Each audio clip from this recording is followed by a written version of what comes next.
What's up, animals? Cameron right now. Murphy coming back to another Genshin Impact stream. So we'll be doing some arcane quests and all that, and then yeah, I'm gonna try to do chapter 2, Act 2 tonight. It just depends on how much energy I have, but we're going to get this started. Yeah, thank you, and I hope you enjoy your time here. So let's go do it. Okay, also pulled for a few of the people in the garden. So I got Kachina, Satali, and Mavika. Two new banners that dropped today. So yeah, we're gonna be doing that. First, we're gonna do on these story quests. I unlocked it. I was gonna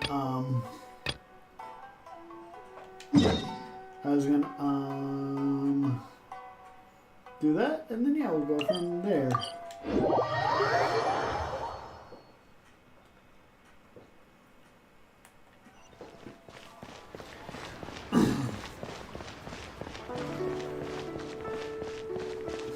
I can do his, and then we'll continue because the story quest. I did like one part of it. It was just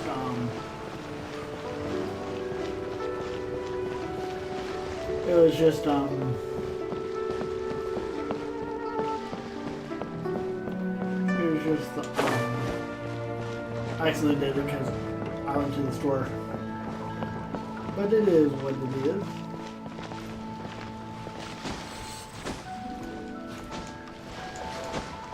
Is that it? I don't think it's a very long quest.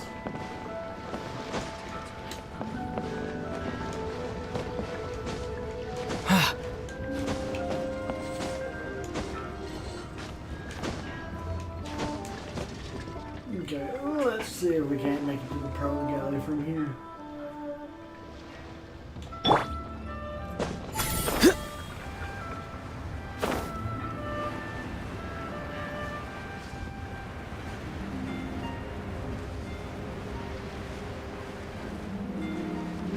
We might be able to get close.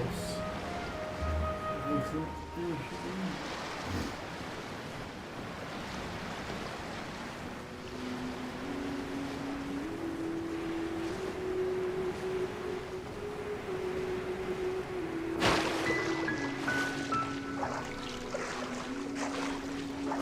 Pro Galley.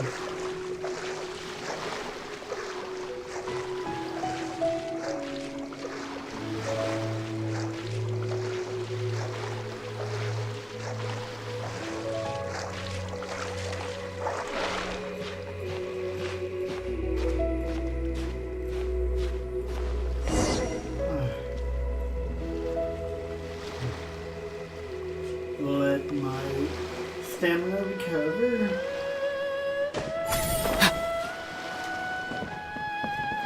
Oh, you're not in me.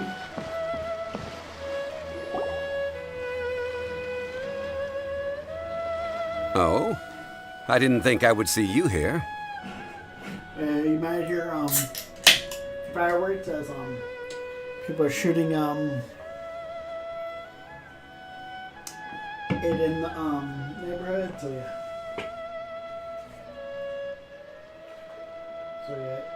It is what it is.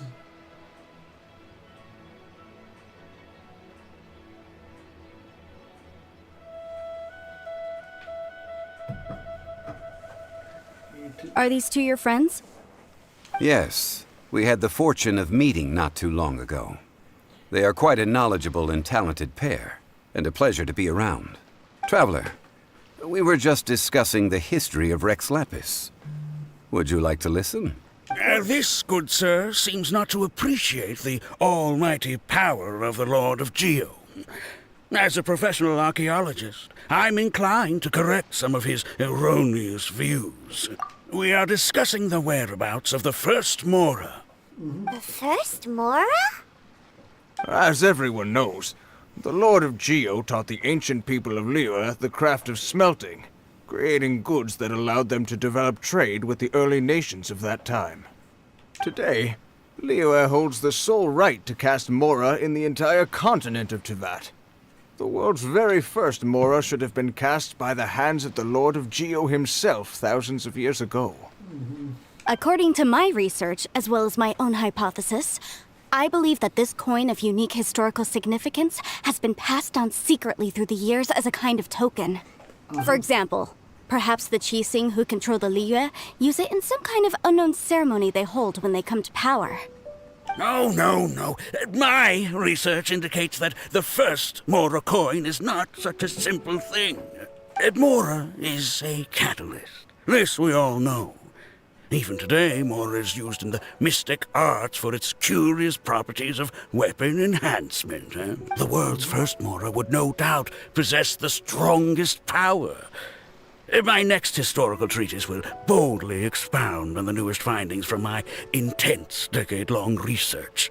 That is, that the Lord of Geo used this original Mora as a catalyst to enhance a dagger and a sword.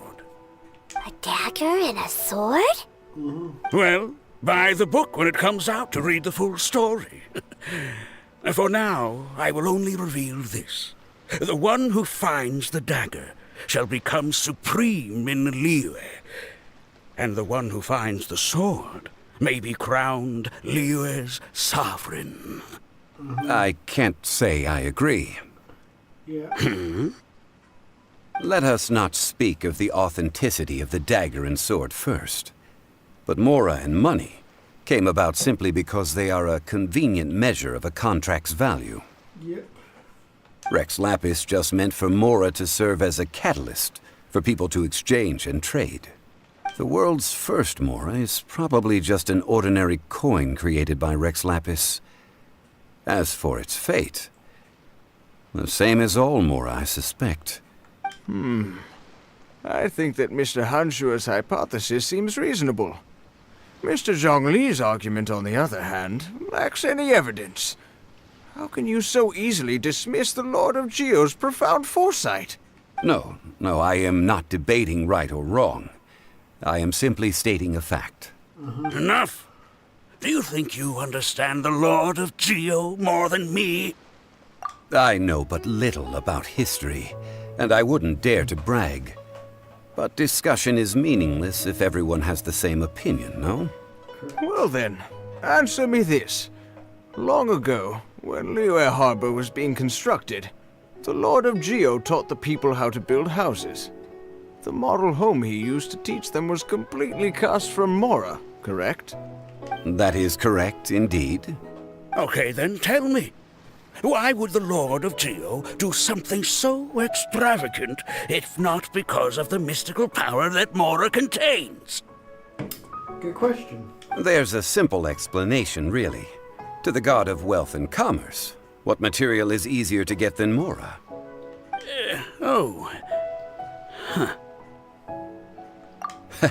I mean, I am talking about Rex Lapis.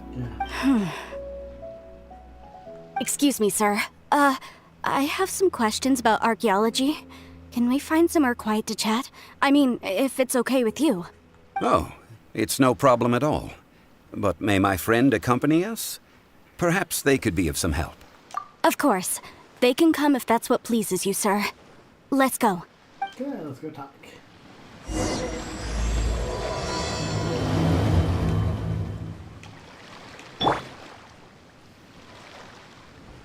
I go up here. Okay. Let's do it. What I'm about to say is a bit disrespectful of the Lord of Geo and would draw a lot of angry looks.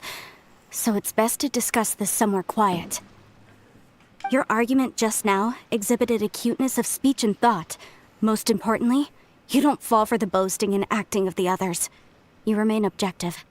So I have a question for you. Perhaps you will answer differently from other scholars. Do you think that all the gods that the Geo Archon killed were evil? Let's not analyze it in terms of good versus evil. Rex Lapis placed great importance on the integrity of contracts. So any gods he killed certainly must have broken some kind of contract. Right! The Lord of Geo wouldn't kill the innocent. Correct. But when I was doing some research, I learned about the legend of the god of salt. The god of salt, Havria, was a very kind god. But she encountered Morax one day in battle. Morax used a rather underhanded trick to assassinate her. What? No way! This bit of history is a long story. But you may not like the truth when you hear it. Don't worry, please tell me what you know. This event, I've already searched for answers for a long time. No, it's just... Where should I begin? Over here, Mr. Zhongli. I've been looking for you. So you're over here all this time. Put down your weapon and stay back. Otherwise, Paimon's reporting you to the Millilith. Play. First of all, I'm not holding a weapon. There's no need to overreact now. I'm simply an archaeological researcher from Snezhnaya. I'm not here for trouble. That's what they all The say. Fatui say that every time. But this time, I registered with the Liyue Ministry of Civil Affairs. I could show you the official documentation if you want to see it.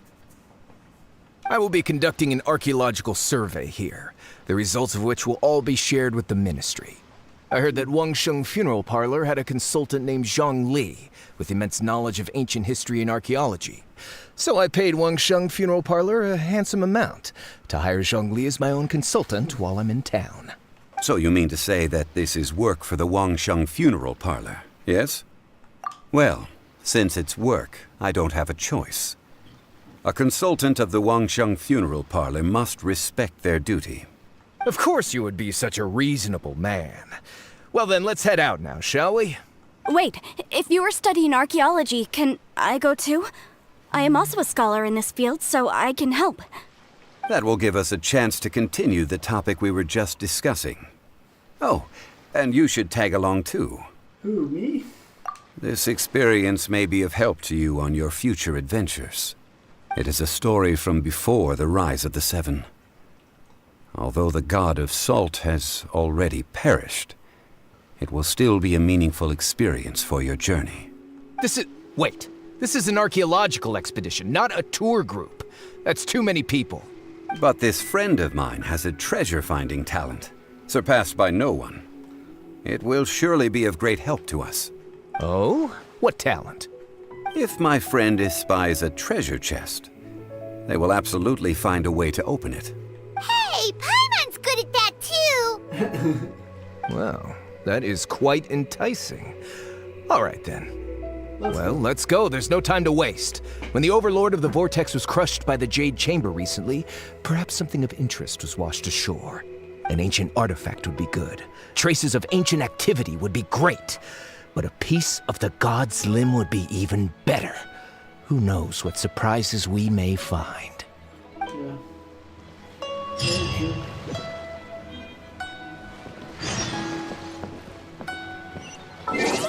let's get to the forest, everybody.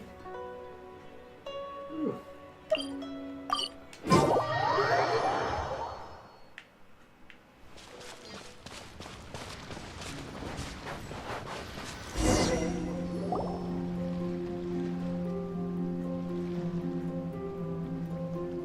This place looks so ordinary. Can we really find anything valuable here?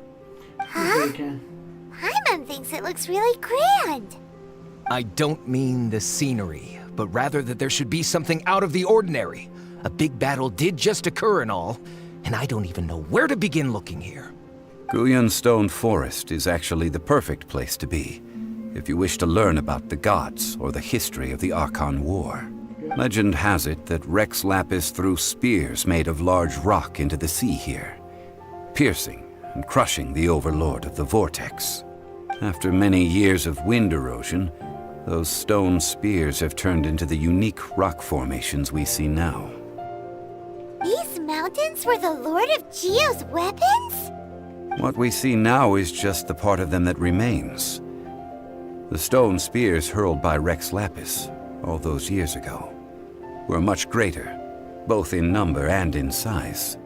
But due to the different angles they landed at, their large centers of mass, erosion by seawater, and years of gravity, many of them have been completely swallowed by the sea. So besides wind erosion, the initial collapsing of the stone spears also played a big part in the formation of Guyan Stone Forest. Well, a god able to fight one so powerful as Rex Lapis was certainly very strong in its own right. Correct. Indeed.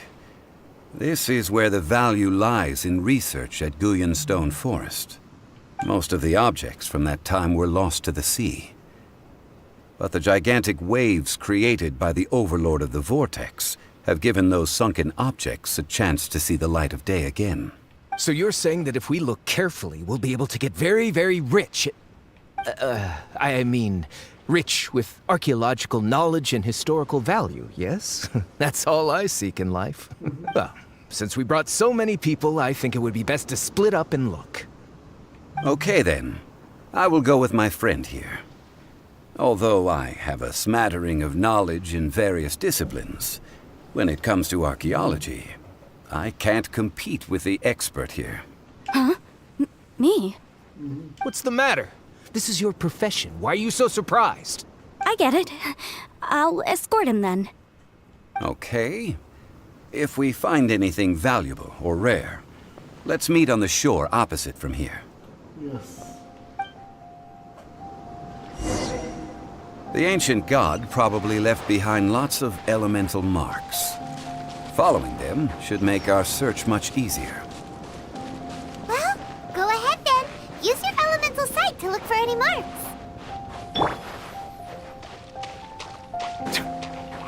Oh boy. Now your face.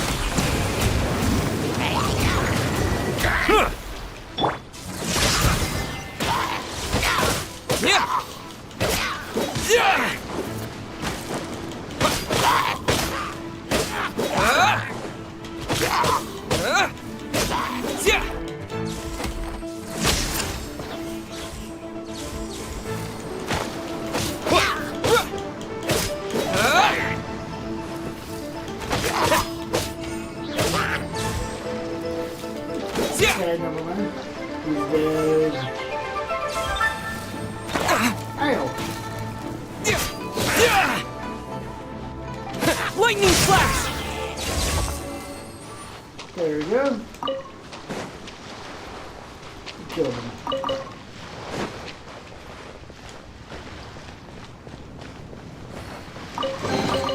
A reward on the road. There we go.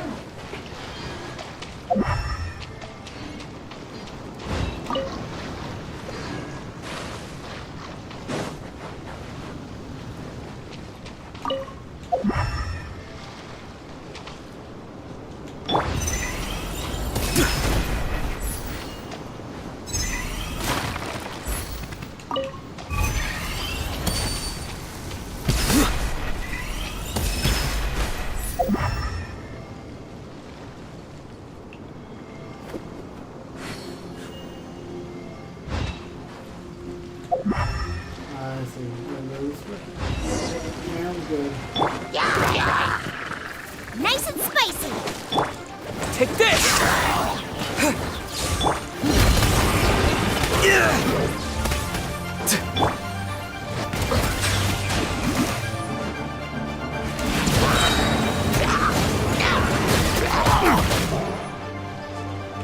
Bellowing thunder!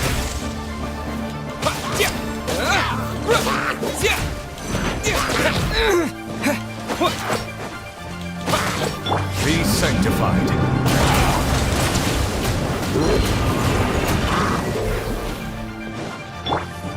Time to say hello. Silence!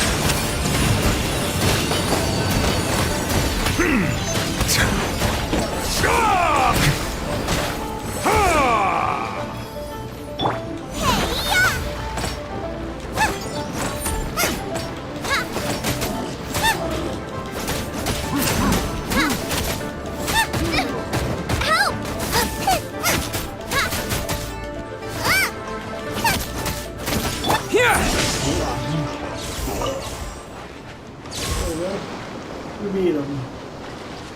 Why are there enemies here? Guyan Stone Forest is a place where a god was defeated, and its remnants still affect the area to this day.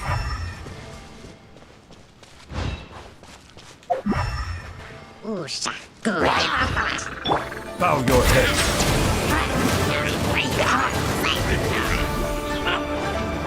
Farewell.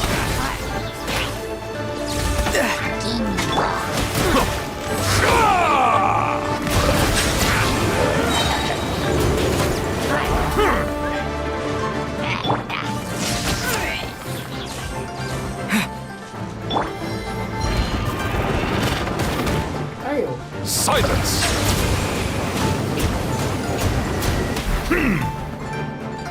Not too far now.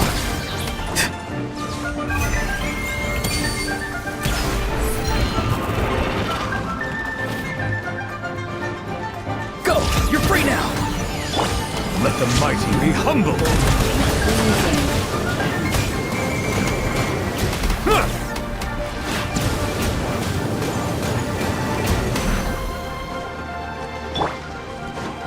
Out of the frying pan, into the fight!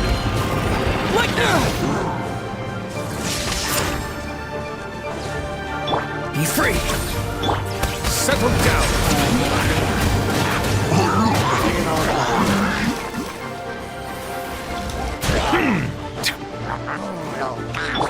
Here! Thunderclap!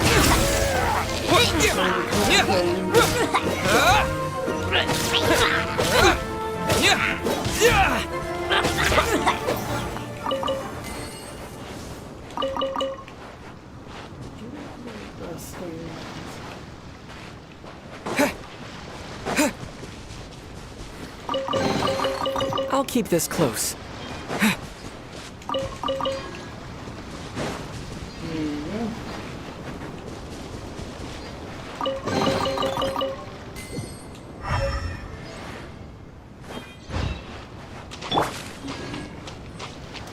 Boba, get them!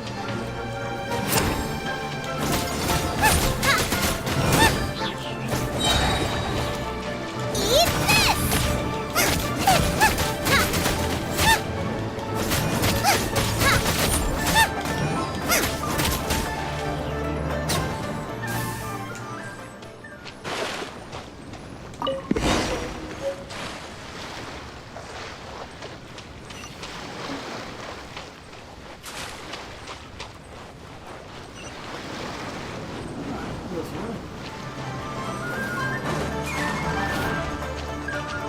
Out of the frying pan, into the fire!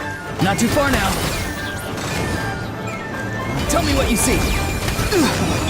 Silence!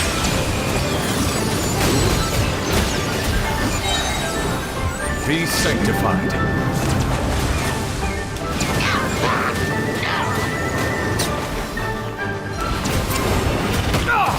Hail. Settle down!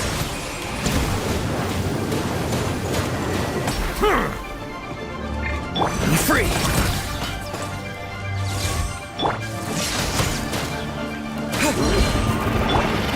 head.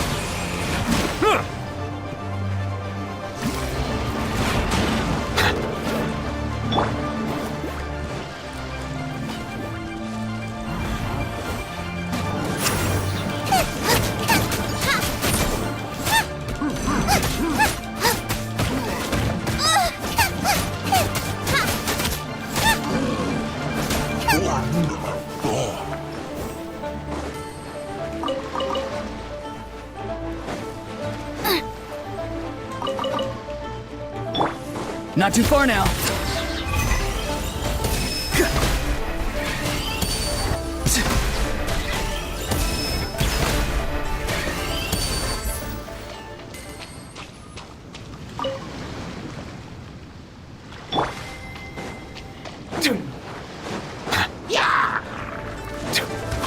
Settle down.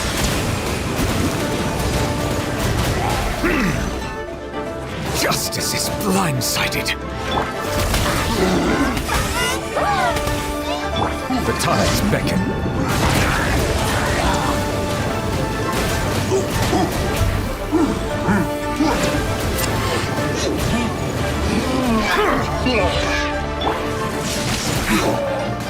Bow your head.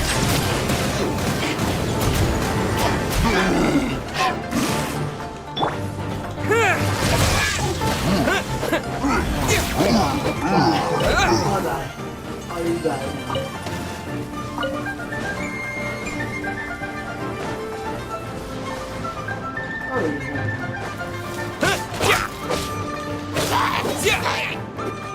Settle down.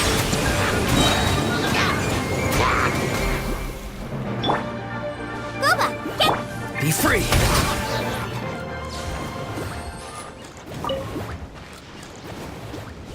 Alright, there we go. You can always tell which ones are ripe for the picking by the sound they make when you tap on them.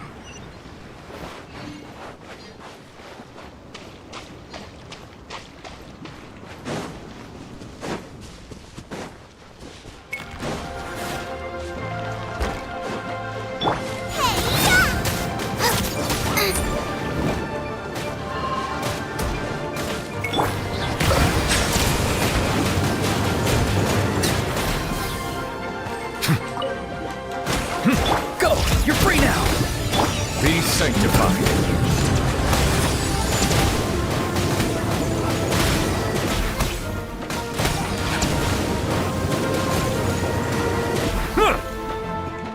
Take this! Bow your head.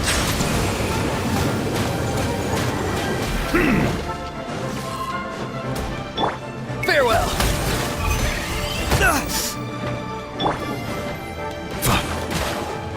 Settle down.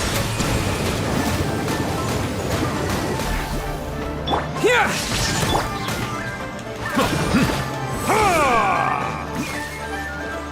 Not too far now. Bow your head.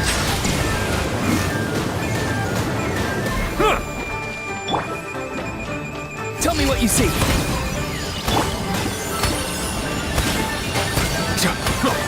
Silence.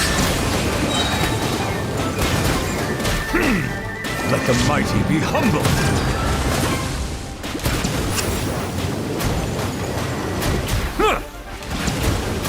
Don't you be running away from me. Take this! Bow your head.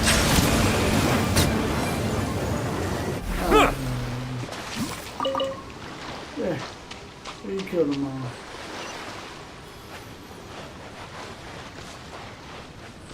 They're gathering together here. But why? See that object in the center? Perhaps it emits the remnant strength of the god. That would certainly attract them. Alright, we're back. Hydro... We'll be right back. Mimic monsters. I have a contract, and must put my personal feelings aside. Go ahead. Defeat them, and recover the relic. Holy shit.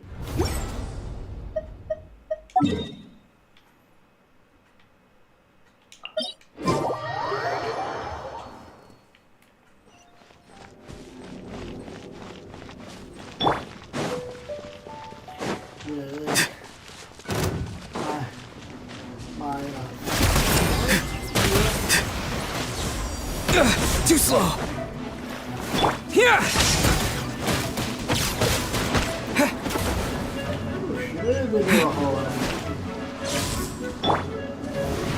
Farewell. Time to say hello.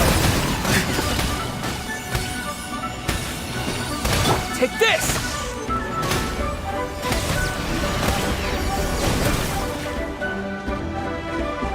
Not too far now. Bad omen.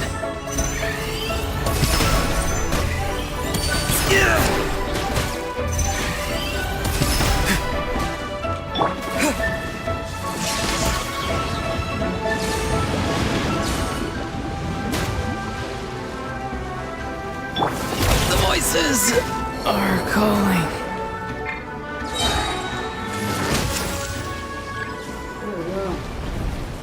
Here!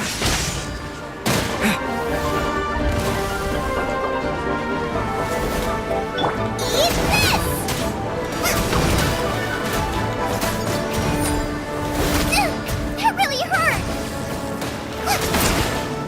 Take this! Fucking boy. Be free!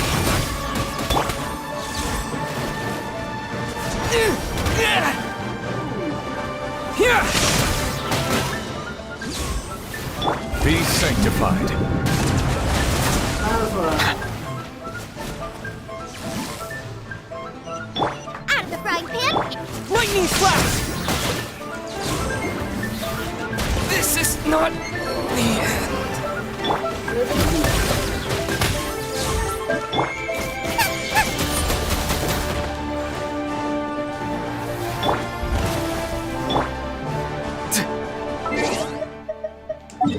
Okay, we're gonna have to change team up some.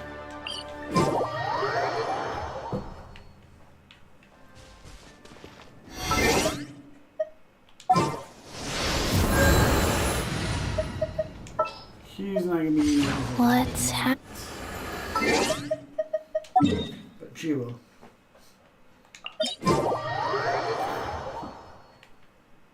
Maybe they weren't. Fucking ladder base, yeah.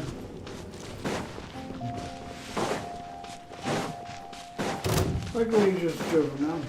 Not too far now. Go. Yeah. Oh.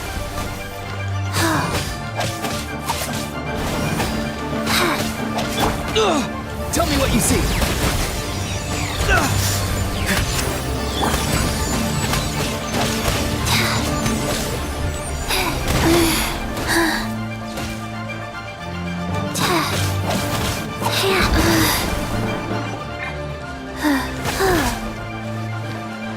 Farewell. Too slow. Wheel of life. Like.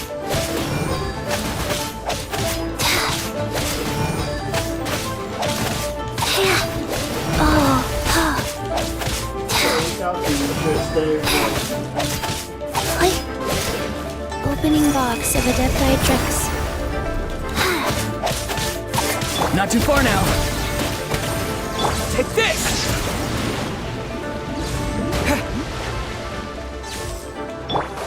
Time to say hello. Wow, life goes on.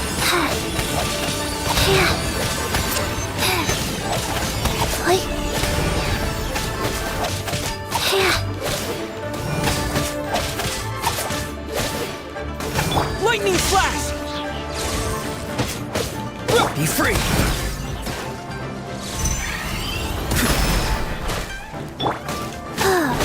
Faster? Okay, faster. Bellowing thunder!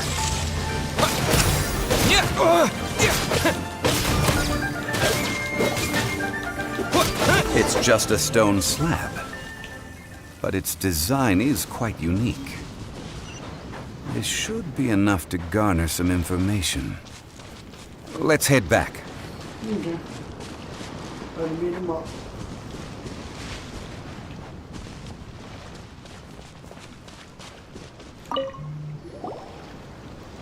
You call yourself a scholar of archaeology?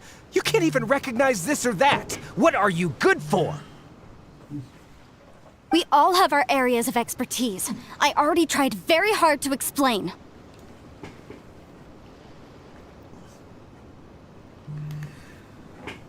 Oh, stop arguing! What in the world happened? This girl just keeps bragging about how she's an archaeologist, but she doesn't even know anything about the surrounding ruins. I even know more than her. She left me to rely solely on guessing, experience, to find anything valuable to take back. Ugh, what a waste of time. I've just been researching the God of Salt, so I'm not familiar with sea relics. Is that so strange? And you kept asking about how much Mora everything is worth. Can the value of relics only be measured in Mora? Isn't measuring their value in Mora the easiest way? This also matches the traditions of Liyue, does it not? Now, calm down. No need to make a fuss. We were able to bring back some intriguing objects. Let's have a look. Oh, what a shame. These objects were indeed washed ashore by the Overlord of the Vortex, but they have nothing to do with the god besides being in the vicinity at the time. This stone slab we found, however, has a mysterious pattern and faint aura of divine power. Perhaps it will be useful for research purposes. Quick, give it to me. At least we didn't come for nothing. The power of the gods, yes! This is good. Oh, but these other objects are certainly worth a little something, right? It should be enough to cover the cost of hiring you. It's all mine. So, it's only valuable for research if there are remnants of divine power on it? Not at all. My quest to uncover the history of the God of Salt is because history can tell us about culture and beliefs. True. But you're just trying to use archaeology to get rich. Nonsense! I'm a professional archaeology researcher from Snezhnaya. I swear, if I'm lying, may the Lord of Geo strike me down. Oh, by the way, you probably don't want to sell that teacup. Oh? Why's that? That's not an ancient teacup. It's part of Ningguang's collection. It must have fallen here along with the Jade Chamber. So unless you want to mess with the Qixing... Ah, I see. What a shame. It was of such high quality, too. See? You do want to sell these objects! But, so what? Why can't I pursue wealth both intellectual and material? Don't be so simple-minded. All right, then. No need to stay here any longer. I'm rather quite intrigued by the God of Salt, too, actually. Let's go to Saltarai next. Okay.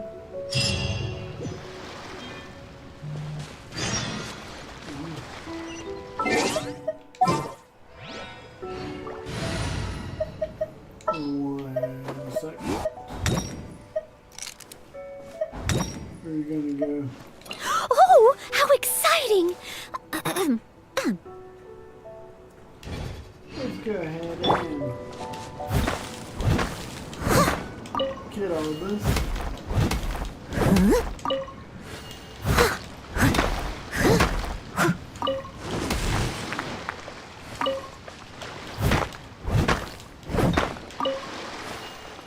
I'll catch up. Enhancements.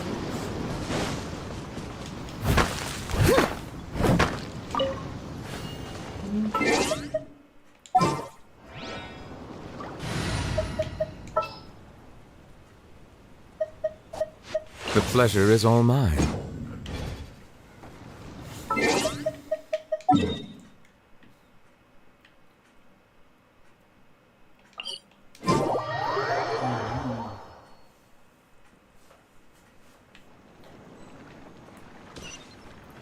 Let's go this way.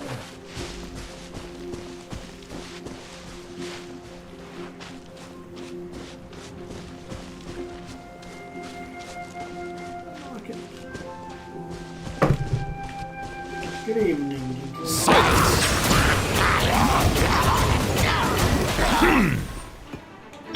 Farewell! Everybody get sniped. Ow. And on the other side of these screens here, I really don't like dealing with them at the moment. I'll do with them later.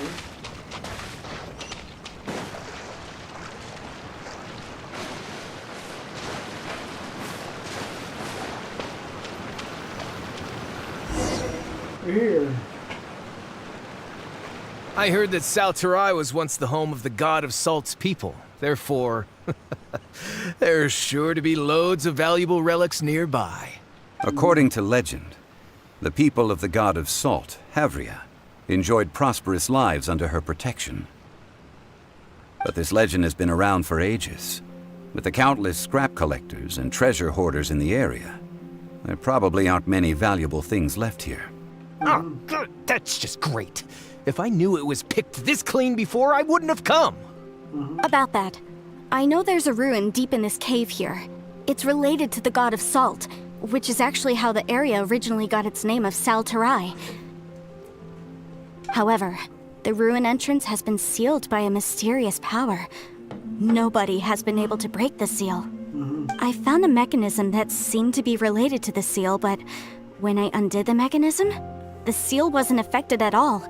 So at the moment, the seal's origin and how to break it are very important topics in my research on the god of Salt. I don't know, there's no concrete evidence, but I'm pretty sure the seal is meant to hide some kind of long-forgotten truth. The god of Salt was a benevolent god, adored by the people, not to mention powerful. She wouldn't have any kind of shameful secrets to hide. So, the one who wants to hide some truth is very possibly her killer, Morax. This doesn't sound like something the Lord of Geo would do, though. Who cares about all that? It sounds like countless treasures of the god of Salt lie within this ruin, just waiting for someone to find them, right? You weren't listening at all, were you? Ugh. Even if there's a mountain of treasures inside, nobody can get in if the seal isn't broken. Ah, but we have the illustrious Mr. Zhongli with us. He looks like he knows just about everything. A little seal shouldn't be any trouble for him. Yep. This seal seems to be quite ancient. Even Mr. Zhongli may not know all of its secrets. I may know something about it. What? Over the years, I've heard various rumors with bits of knowledge about seals. Although their references seem rather disorderly, they do in fact contain the secret to breaking seals. Let's go take a look at the mechanism Miss Wanyan just mentioned. Okay, since Mr. Zhongli says so, follow me then.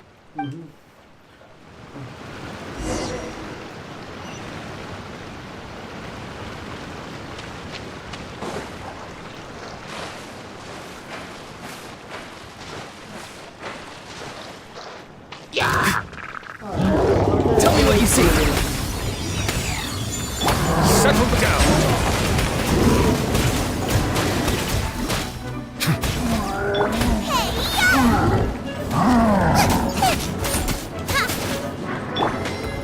Silence! Let the mighty be humbled!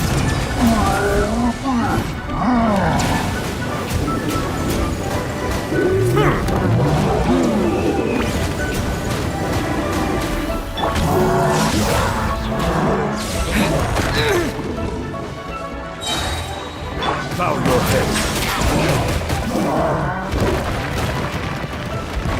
An oversight on my part. Time to say hello. Not too far now. Be not perturbed. I'm unscathed. Fuck you. Fuck you. Fuck you. Fuck you. Fuck you. Holy shit, fuck.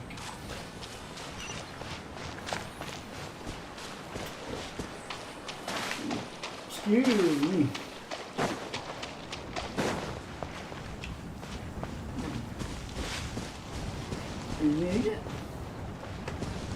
Here it is. There's some debris scattered here that, when put together, look like they definitely had to do with the god of salt. According to the inscription on the side, if one looks from a certain angle, the secret to the mechanism will be revealed. See that? Although we activated the mechanism, nothing happened to the seal. That's because there's actually another mechanism that must be activated. Another? Let me lead the way from here.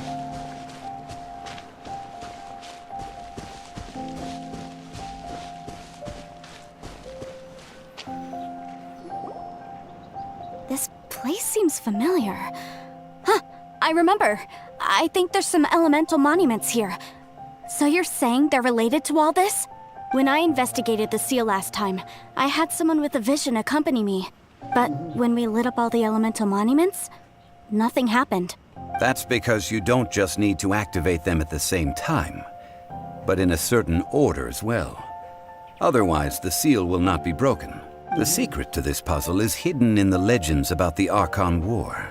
Tianheng in the south, Yaoguang in the east, Jueyun in the west, Qingce in the north.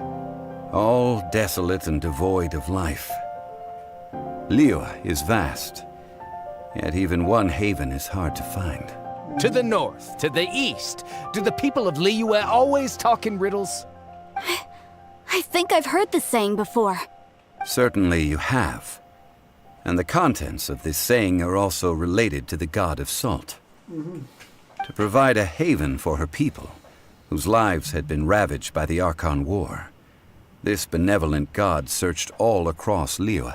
At that time, with the chaotic fires of war engulfing the land, even one sliver of peace was a luxury, and that haven she eventually found is right here.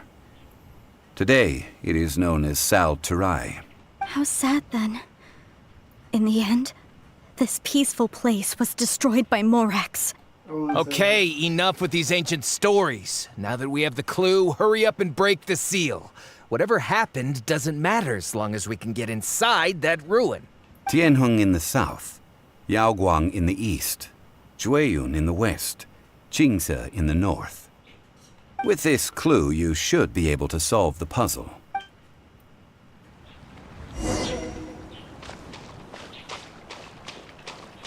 Oh, one second.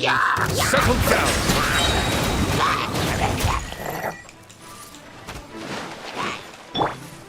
Here!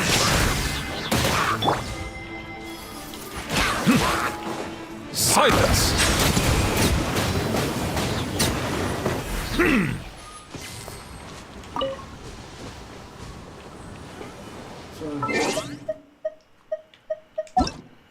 So, south, east, west, and the north.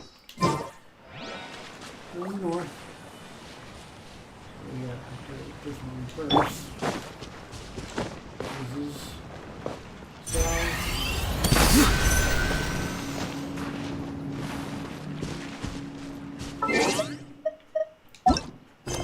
South.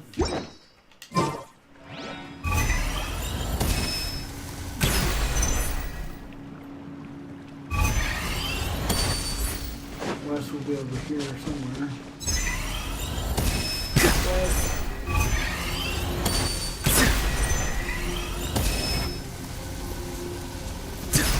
Tianheng in the south, Yaoguang in the east, Jueyun in the west, Qingce in the north. The directions are the clue. Give it another try. Oh, north. So it's gonna be this one first. This is south.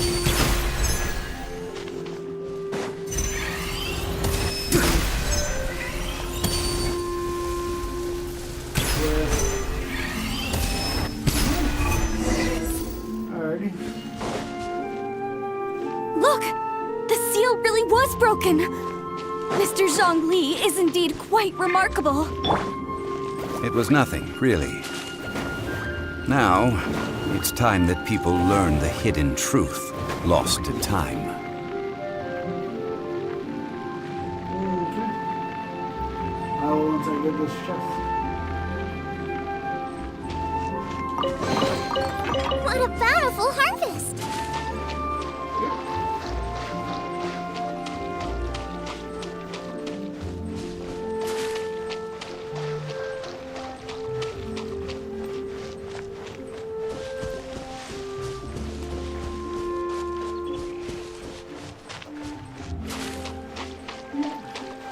Race you! What's your problem? Hey, did I forget something over here? Okay. Yeah, no.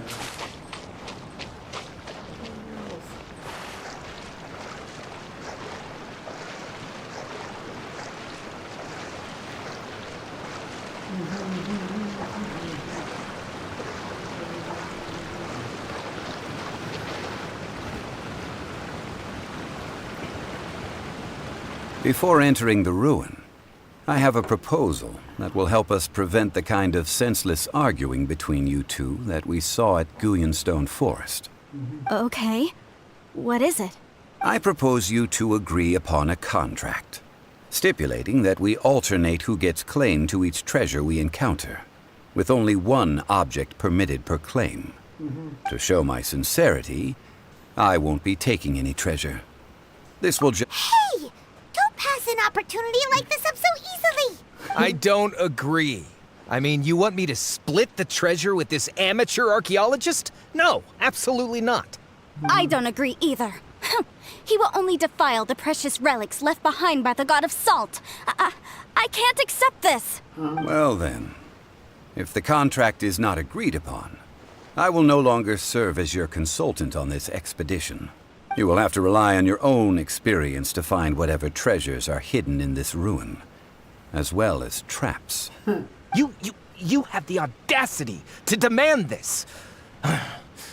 Okay then. Even half of the treasure in the long-sealed ruin of the God of Salt should be enough to make a fortune.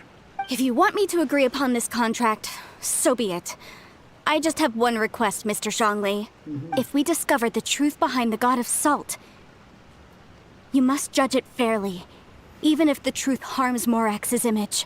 I can accept this arrangement. Well then, let's go.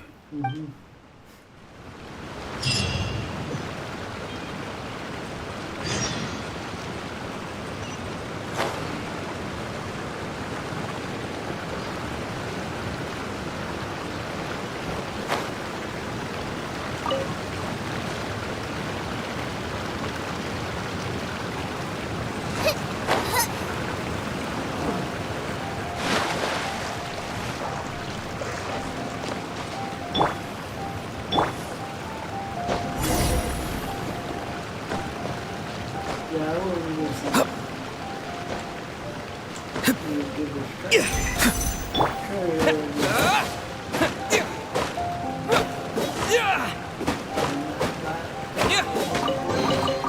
Is this an answer from this world?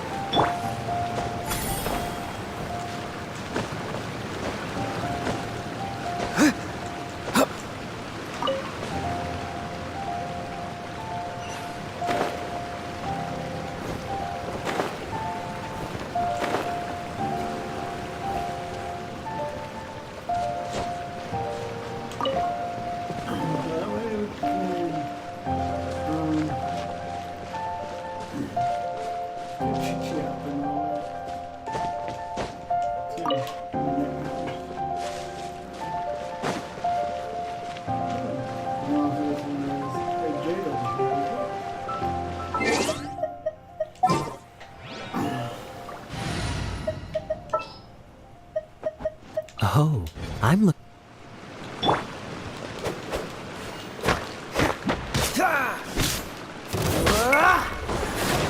Don't push your luck.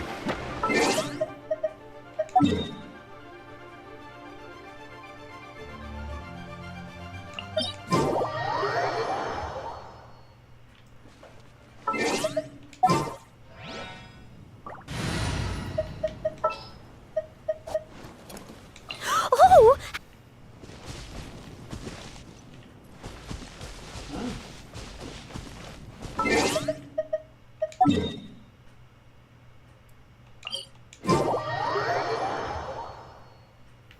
Yeah, I'll use her soon.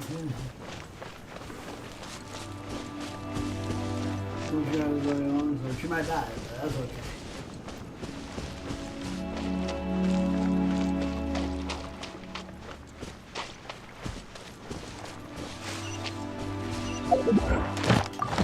My bad. Press the wrong button.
Leave it all to me.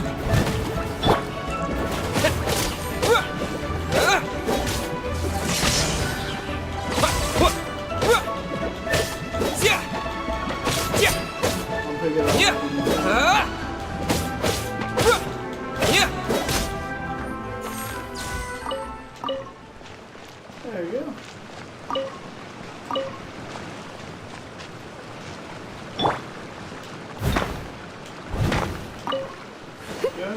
Yeah, definitely recommend Noelle if you want to get stuff like this.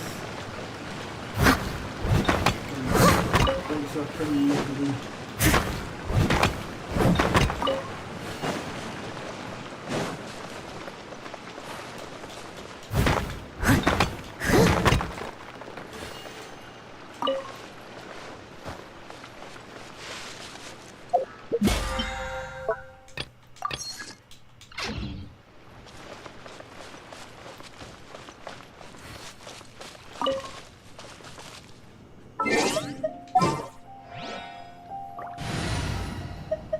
I won't bore you with that. I'll do it.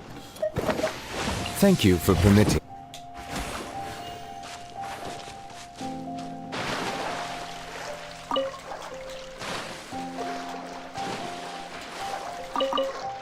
Fish.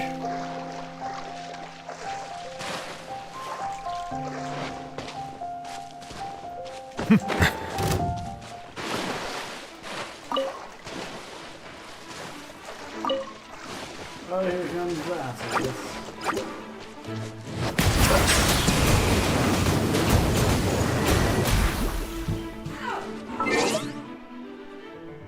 Hold on.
Sorry about that. Mom ran into some boxes.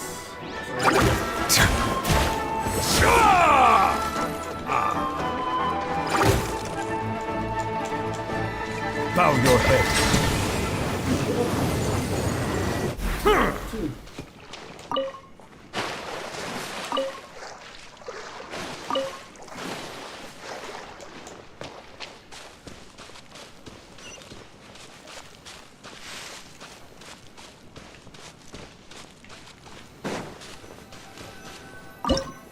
Salts and mysteries.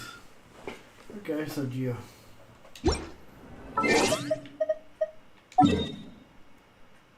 Okay, we'll go resonate with the Geo statue.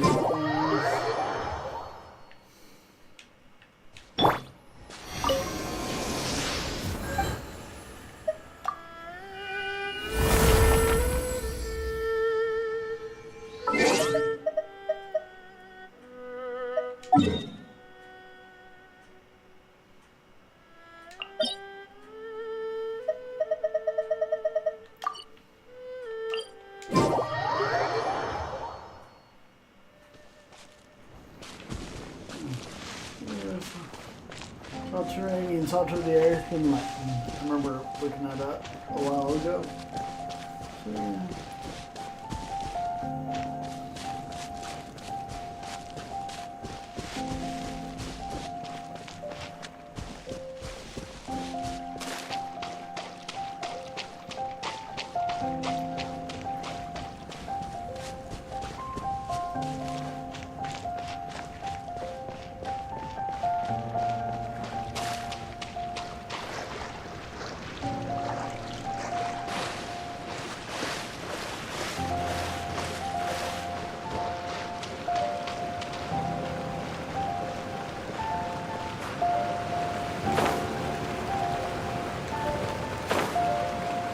More fireworks.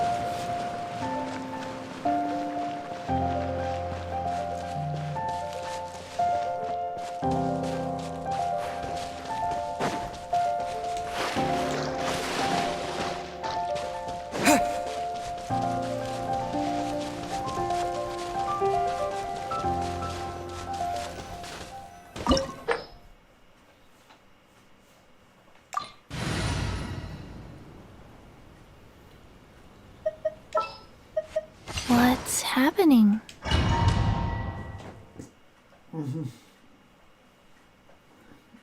Just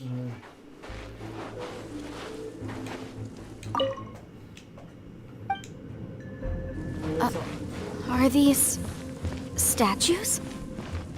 No. These are people. Ugh. They were probably followers of the god of salt. How did they become this way? What in the world is hidden deep in this ruin? Go. Silence!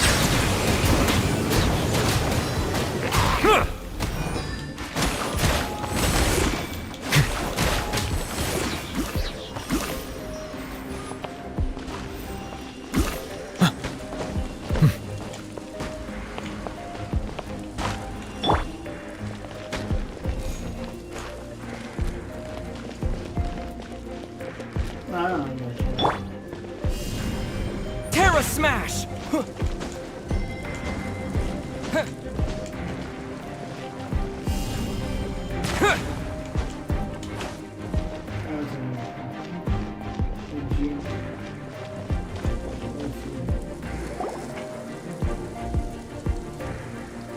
Look at this! It's filled halfway with salt. Just looks like a fancy salt holder. Seems like the god of salt was a god lacking in treasures. According to my knowledge, it's no ordinary vessel. Although it is only half full, it is also forever half full. That is to say, it is bottomless. What? You're saying that even if I pour the salt out, the amount inside won't change? Damn. Exactly. Able to produce endless salt. The god of salt is powerful indeed. Finally, after all that effort, I've found precious treasure. I claim this as mine. I just need to pour the endless salt into 1,000 or 10,000 bags. I can sell it and make a fortune! Hey! How can you use a relic of the god of salt for such a shallow pursuit?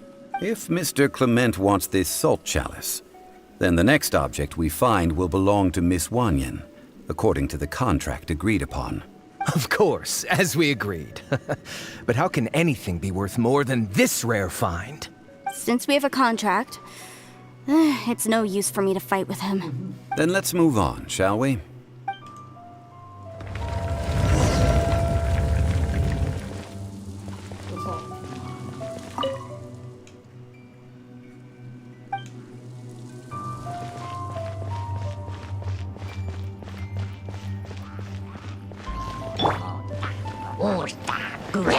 Rise! Bow your head.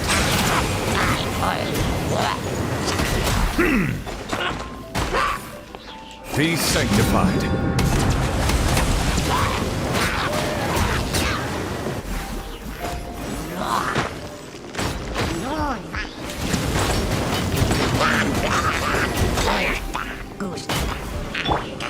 This is order. Hoo-hoo. Oh, hell yeah, he destroyed me. Thank you, Mr. Johnny. Alright. Booba, get them!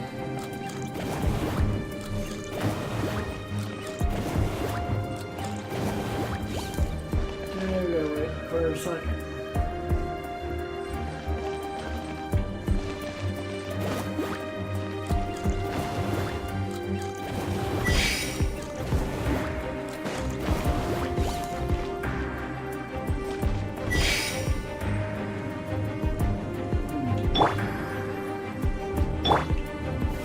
Gather!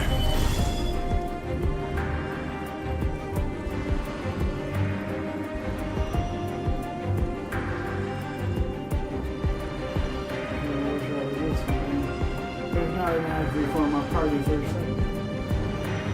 Osmanthus wine taster.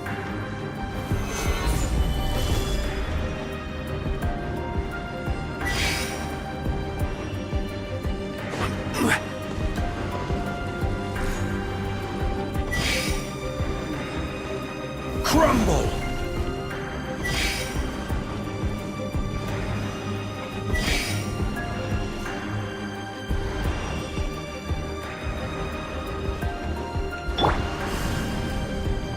Yeah!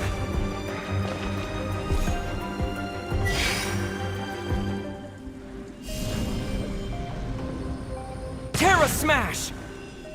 There we go.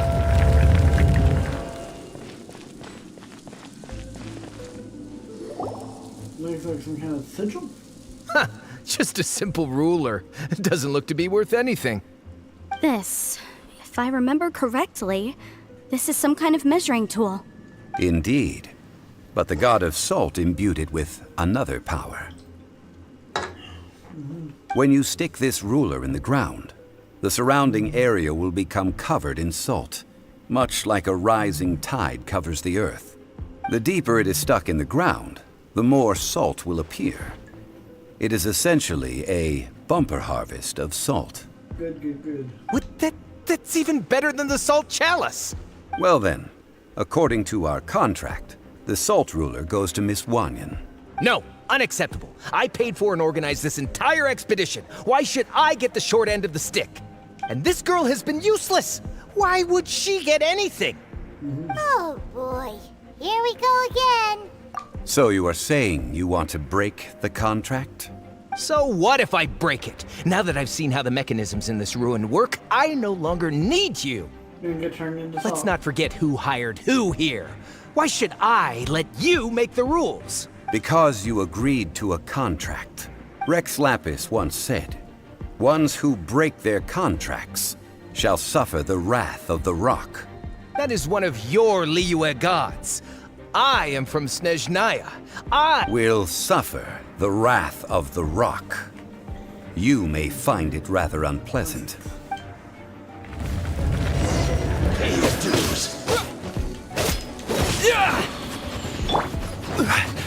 Rise!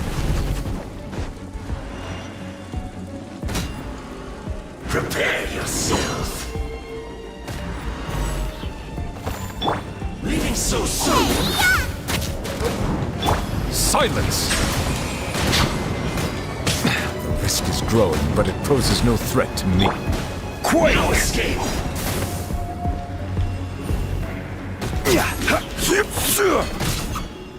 Leaving so soon.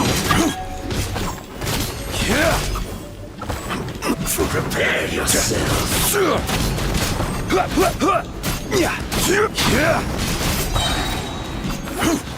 Order guide you.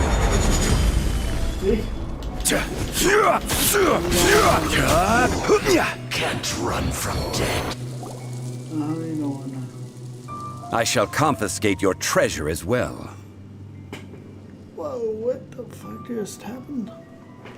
You are not worthy to continue any further into the ruin.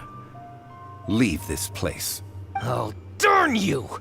Just you wait. Also, we would get turned into salt. Some archaeological survey. He could only pretend for so long. Yeah, good thing Paimon can smell a liar from a mile away. Clement's wrongdoing stemmed from greed, yes. But besides greed, there are many other things that may tempt us to break contracts.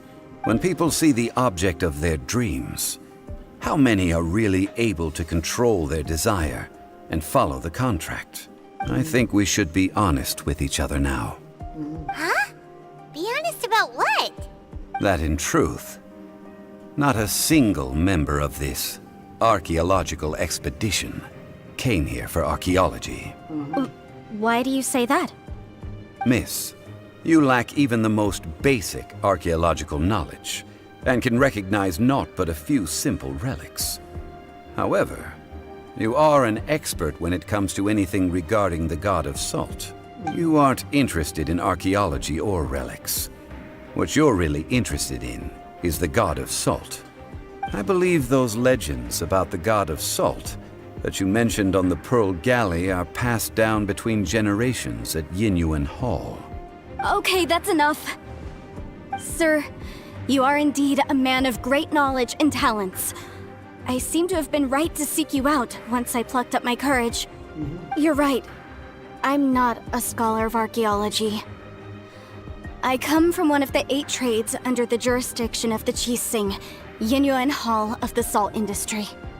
Our ancestors were those protected by the god of salt all those years ago, when the Archon War engulfed the land in chaos.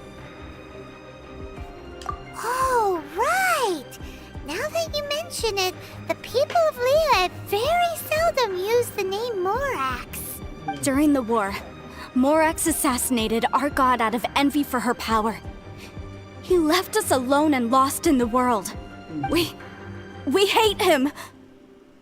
But this is Morax's Liyue after all. And its history is written as he wishes. So I seek proof of Morax's guilt. He has blood on his hands and cruelty in his heart. We agreed to a contract that we will face the truth head on, didn't we, Mr. Zhongli? You must judge this history fairly. More fireworks. Naturally, of course. But I must add, Liyue is no longer Morax's Liyue. Come with me. All the answers you seek lie ahead. Let's go ahead and do it.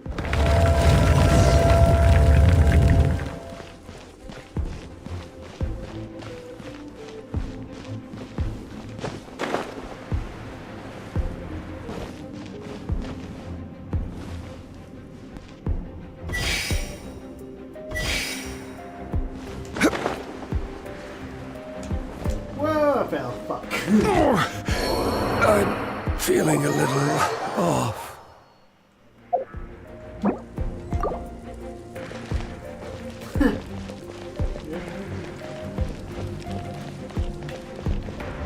I thought we could make it. I'm kidding, maybe if we had.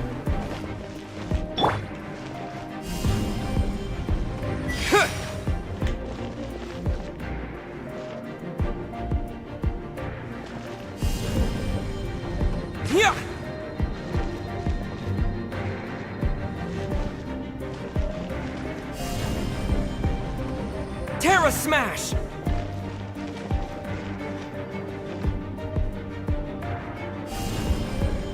Yeah!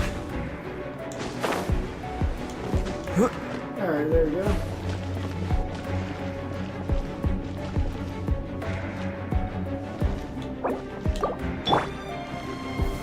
Solidify! There we go.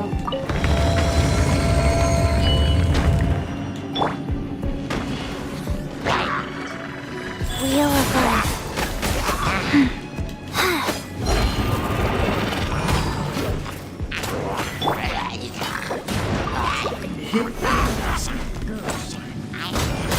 Even bedrock can be turned to dust. Terra Smash! Yeah!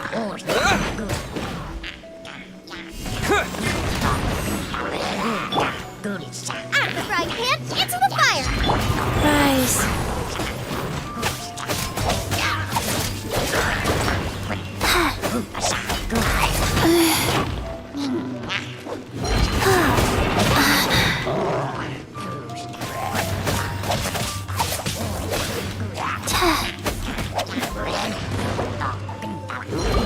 Faster? Okay, faster.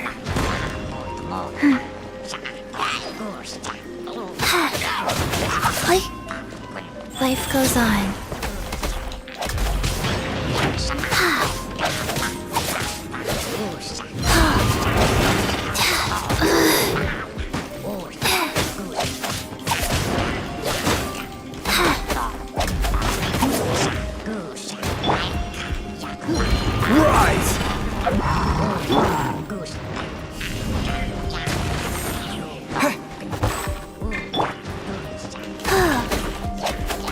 Wheel of Life.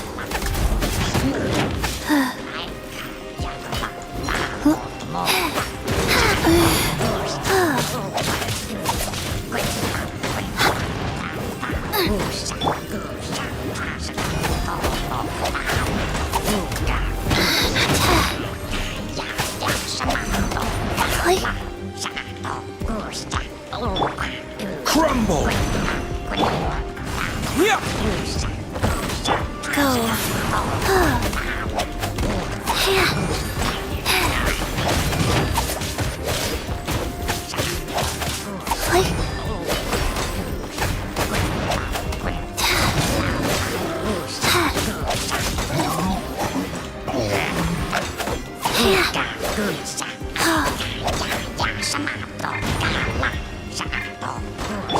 To dust!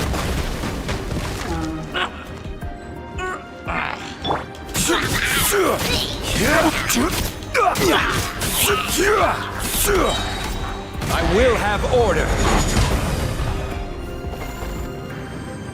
Rise.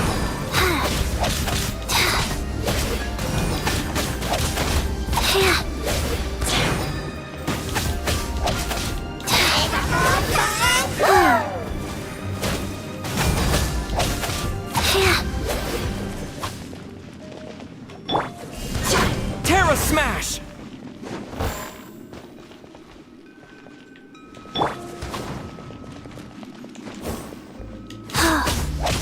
Life goes on.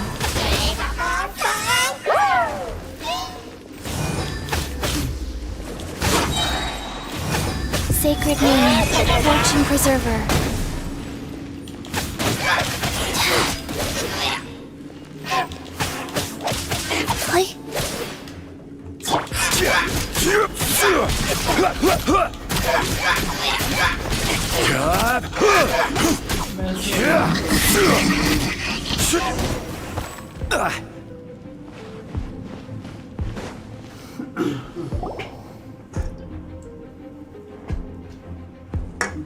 This is a sword? Yeah. Aha! It's a broken sword! This is proof! This proves that the god of salt had to fight back against the evil Morax. But sadly, she was defeated. The power of this sword surely is much greater than that of the Salt Chalice and Salt Ruler. If we can repair the sword, then we can show the world the mighty power of the god of salt. It look like something left behind after being defeated in battle. Yep. 2 pieces of a broken sword. From an archaeological perspective, these are 2 separate relics. According to the contract, you can only claim one. Why? We were alternating claims to treasure, true. But Clement is no longer here. Yes, but the only one object per claim clause still holds true.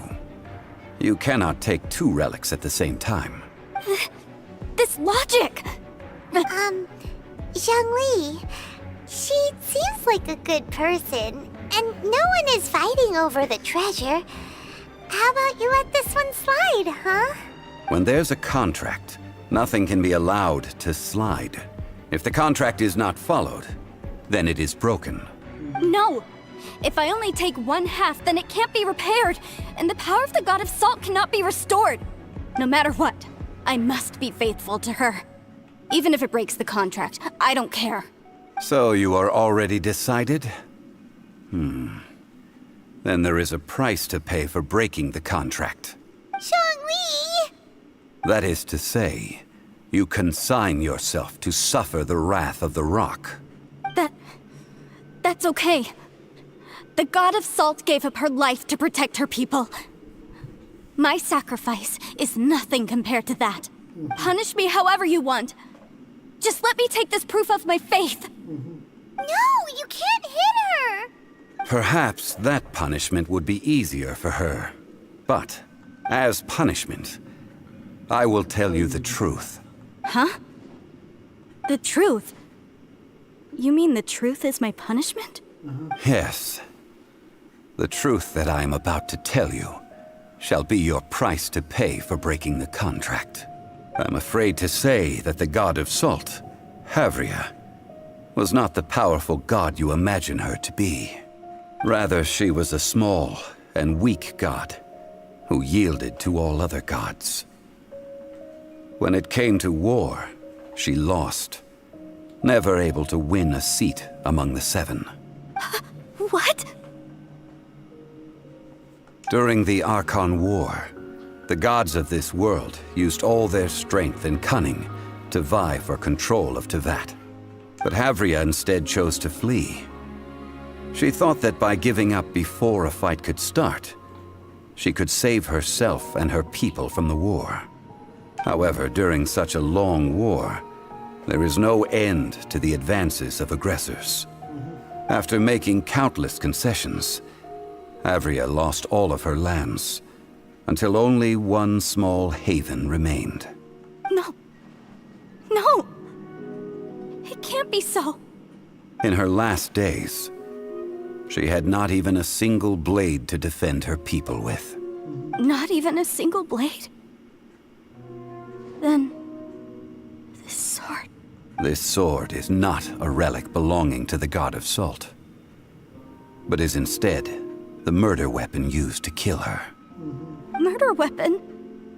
No! That's not true! That can't be true! You're trying to test my faith in the God of Salt. As I said before, I only state the facts. Preposterous! You are a follower of Morax! Don't try to trick me! Hey! Come back!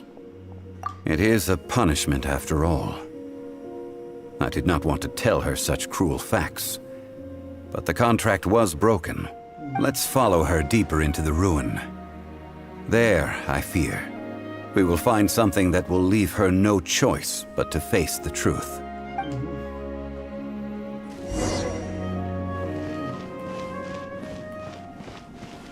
This way?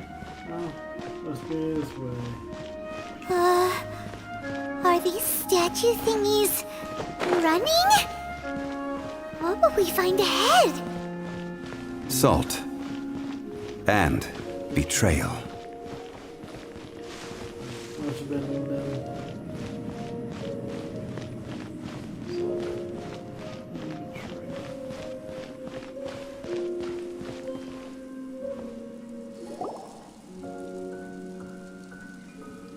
What are all these? What did they see? What did they do? What happened? Since you do not trust me, let us continue onward. That which lies beyond this door will show you all that happened back then. Cutscene?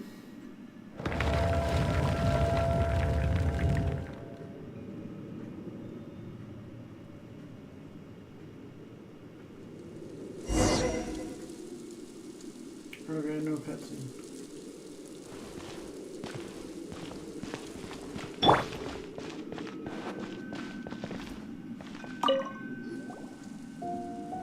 This is the scene of the crime. Havria's body dissipated, leaving nothing but these traces of salt. Her dying moments have since been frozen in time to this very day. The story continues that some among her people realized at last that this gentle, kind, but weak god could never protect anyone in wartime. The Archon War was cruel in the extreme. Instead of consigning her to the agony of defeat, they thought perhaps it would be better to give her a quick release. But what about these statue thingies? No matter how weak the god, the power that flows forth when they are slain is beyond the strength of mortal coils to bear. Those who could not flee were thus transformed. Those of her people who were untouched by this disaster left for Liyue, where they sought refuge with Rex Lapis. Their descendants feared Havria's remnants and lived in terror that she had laid upon them an eternal curse. So they risked their lives to come here, to break the sword, and offer up obeisances in hopes that her anger might be appeased. But they need not have done so. For how could a god who had never once resisted, even till the end, nurse hatred for her people in her heart? Even if this is so, I can't! This must be a lie. A false history, all of it! Nope, no false history. Don't you dare try to shake my faith!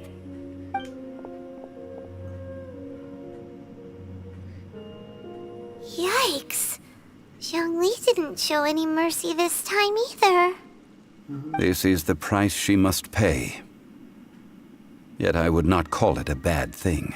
Judging by how she appeared, I fear that she will struggle for a time.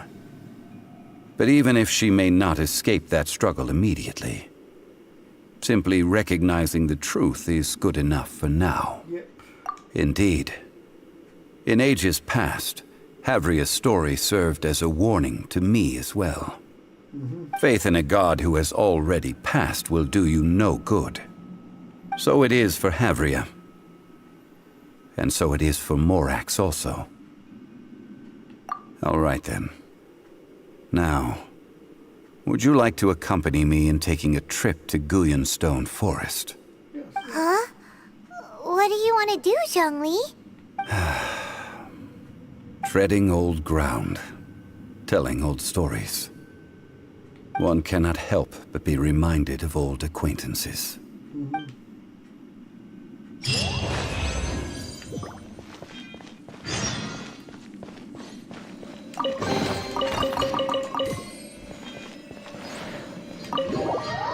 Look at that, man.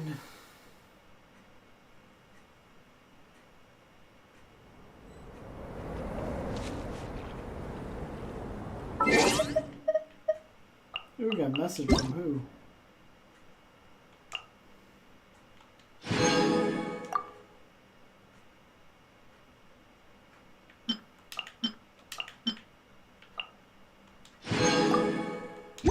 I will do that later off stream.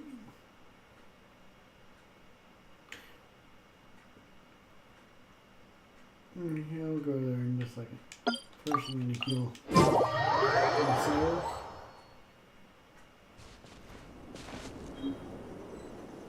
Okay.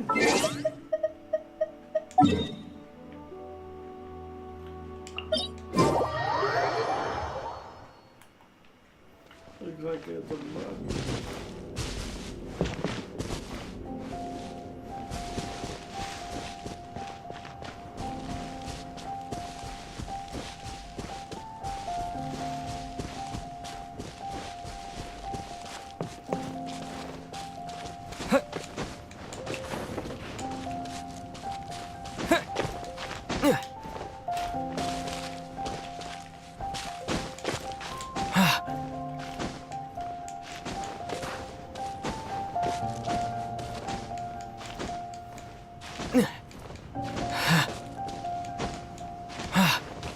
Oh,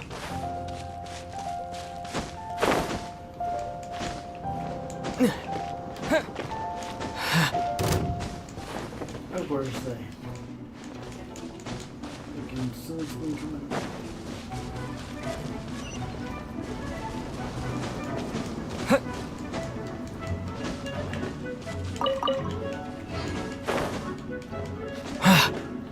Where they?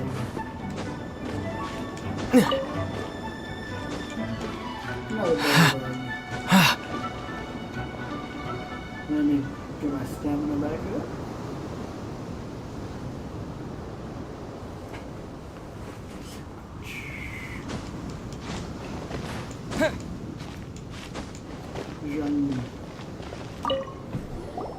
Now, I mentioned before that many gods of old have been sealed beneath the Guyan stone forest.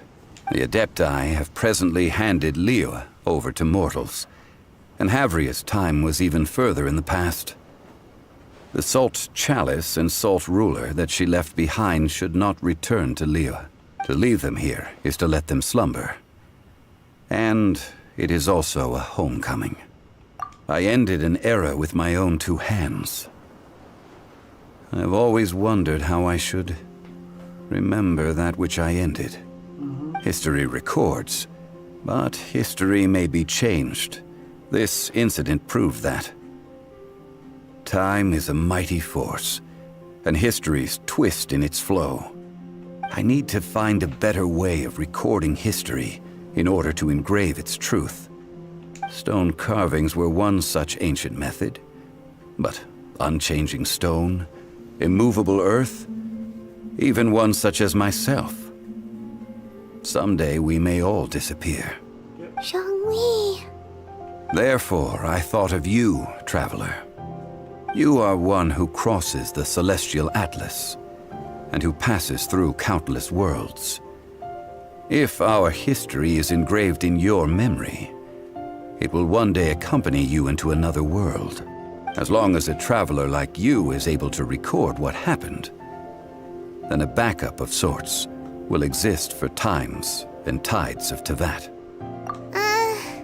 Sounds like tough work. Now then, it is time that we consigned both the Salt Chalice and Salt Ruler to the sea. Huh? Why do we need to throw them into the sea? As I said before, this is the place to which the remnants of many bygone gods are consigned. This includes Osial, Overlord of the Vortex, who the Jade Chamber most recently returned to this ocean prison. Thousands of years ago, the Adepti and I fought against the turmoil that plagued every corner of this land. Guyan Stone Forest, where I sealed many gods with my spears. After so long, naught but folk tales remain. Osial, you and I were foes, but our ancient grudge is but a bygone memory now.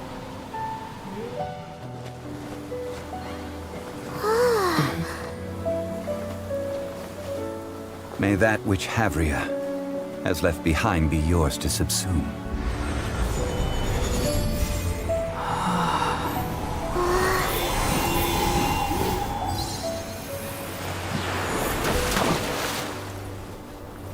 And thus another spark of divinity departs from Liyue. My legacy shall now be left to those who come after to debate. More fireworks.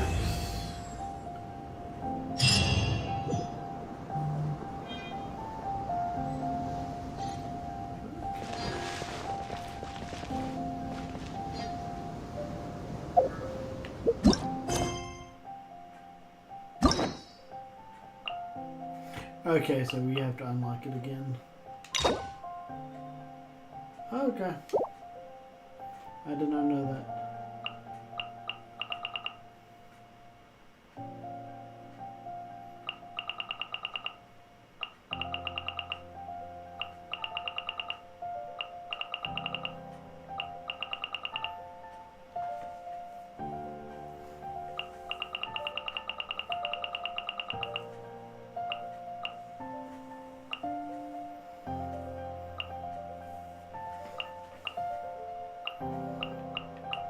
Okay. Nothing to that.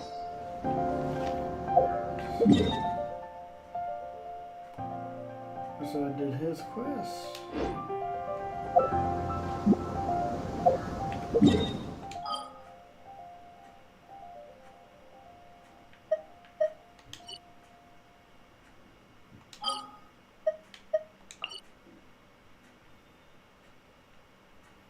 Gotcha.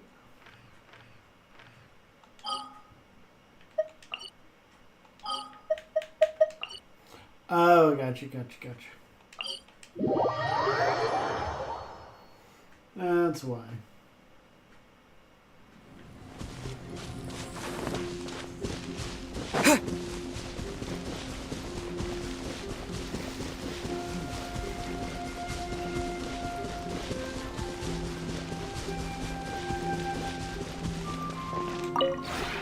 Maybe you're not used to the place.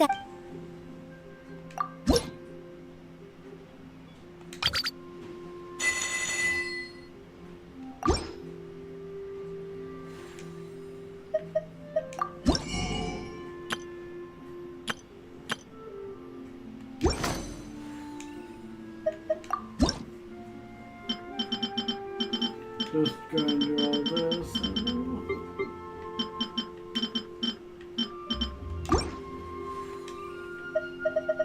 If you ever have any questions about the realm within, you may ask me.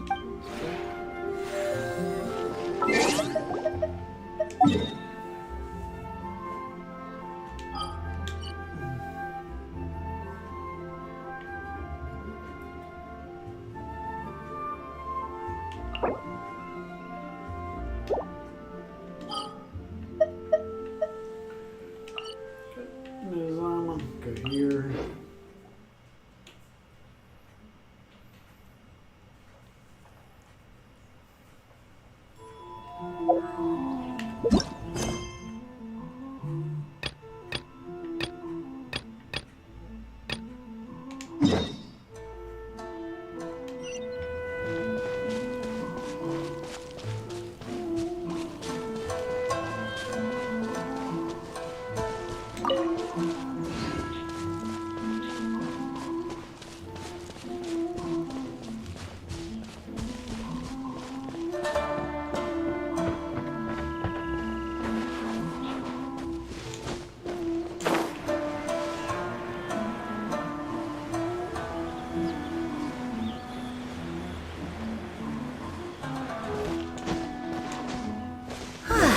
This is it. The International Trade Association. Okay then, we need to talk to Kurisu, right? Huh, doesn't look like he's here. Let's look around. How boring.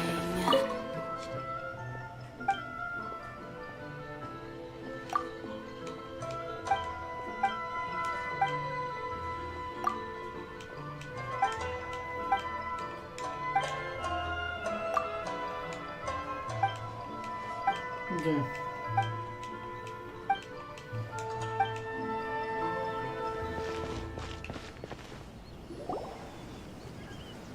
Here we go. Look! There he is!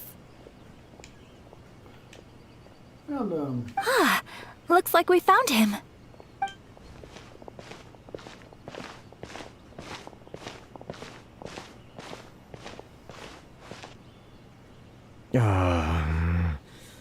What am I gonna do? Mr. Kurisu, are you alright? Oh! You're Miss Sayaka from the Kamisato clan. How do you do? Better than you, it appears. And if it isn't the Traveler, I haven't seen you in a while. I take it you've been out of Rito? Thanks again for your help last time. The association is back in business, and it's all thanks to you. That's great, but, why were you staring into space just now? Did something bad happen? Well, you see... It's embarrassing to admit, but some of the association's goods have been stolen by vagrants. Which goods were stolen? It was a batch of high-grade silk. We imported a big batch of silk from Liyue several years ago. It's been sitting in storage ever since. Recently, we heard that clothing stores in the city have more or less sold all their silk stocks. So we figured now would be a good time to bring our batch out of storage, thinking it'd probably fetch a good price. But then, the vagrants swiped the whole batch, then disappeared into the woods. I'd reported to the authorities, but... well, as you know, they don't think much of foreign merchants like us. The Kanjo Commission don't want to give us the time of day. Honestly, you can just tell that our suffering amuses them. While I also take issue with aspects of the Kanjo Commission's operational methods, please remember, Mr. Kurisu, that while you are here in Inazuma, you should be careful with your words. My apologies. I had to let off some steam. Feels good. Anyway, there doesn't seem to be much we can do ourselves to get our goods back. Perhaps I'm doomed to go bankrupt after all. I am afraid I can't intervene in an official capacity, but I can still help you get your lost goods back. Of course, I would never... Wait, what? Huh? Yes, acting in my own capacity, mind you. Even then, there is no escaping the fact that my every action and word will be seen to reflect on the Yashiro Commission and the Kamisato clan. I do so not without reservation, so I hope that you will treat this matter as confidential. That aside, as I'm sure you're aware, I'm afraid that I won't always be able to help you in such circumstances. Given your position and that of the International Trade Association, please try to exercise more caution in the future. You do not want to incur further unnecessary losses. We will. We certainly will. But, are you sure this isn't gonna cause any issues for you? What if someone high up in the Kanjo Commission sees what you're doing and doesn't like it? You're a highly respected member of society. Surely putting your neck on the line for small-timers like me can't be worth the risk. Yep. Very humorous. Let's not forget that I am the eldest daughter of the Kamisato clan. I would be very surprised indeed if anybody in the Kanjo Commission felt that I was accountable to them for my actions. Whoa, that sent shivers down Paimon's spine! Does everyone from a powerful clan talk like that? Mr. Kurisu, I need to know the exact time and location of the theft, and anything that stood out about the perpetrator's appearance. Thank you so much. Let's see, it was 2 hours ago now, over at the, Everyone, please follow me to the scene of the crime. The investigation starts there. All right, off we go!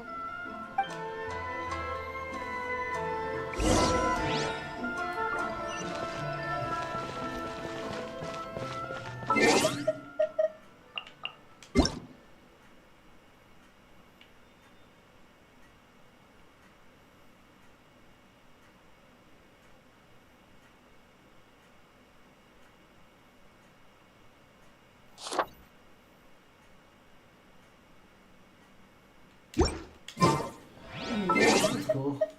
I'll check it out later.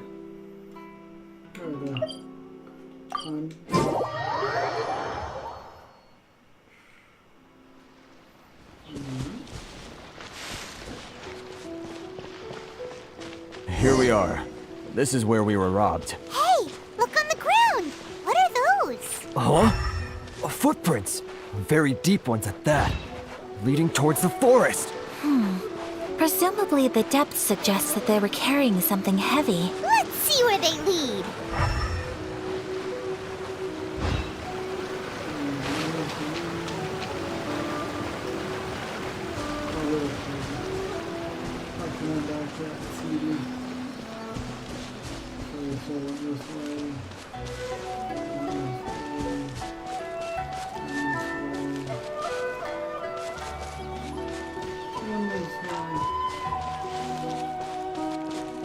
There we are.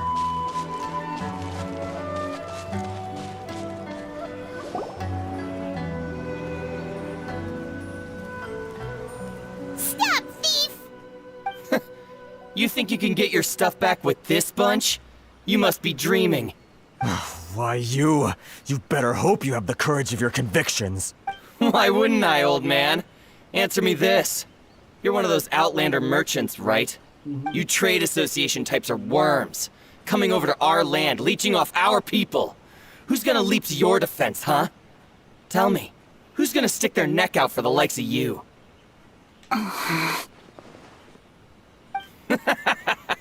Look at that, no response. You know I'm right. Face it, this is Inazuma. You've got no ties here. You're at the bottom of the pile. Can you really blame us for walking all over you? You are despicable. Hey, I just had an idea. Since you came all this way, how about we do some business? Business? Pay up, and you can take your fabric back. Sound good? If you ask me, it beats walking out of here with black eyes and a broken nose. You're just a big bully. What choice do I have? Wait. Mr. Kurisu, please do not pay any money to this man. But... I trust you remember our agreement? If you keep your lips firmly sealed, I too shall uphold my end of the deal. Oh, yes, of course. Then please stand well back where it is safe. Now, it is time for me to honor my word!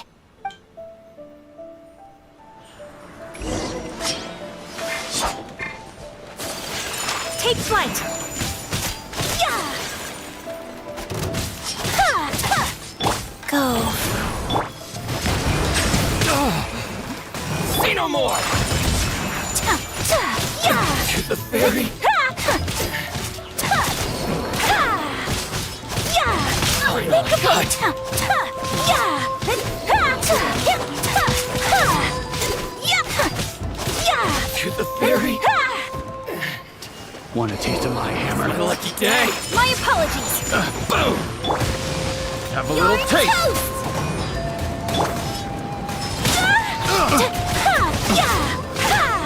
Take flight! Sakura swirl! Finally,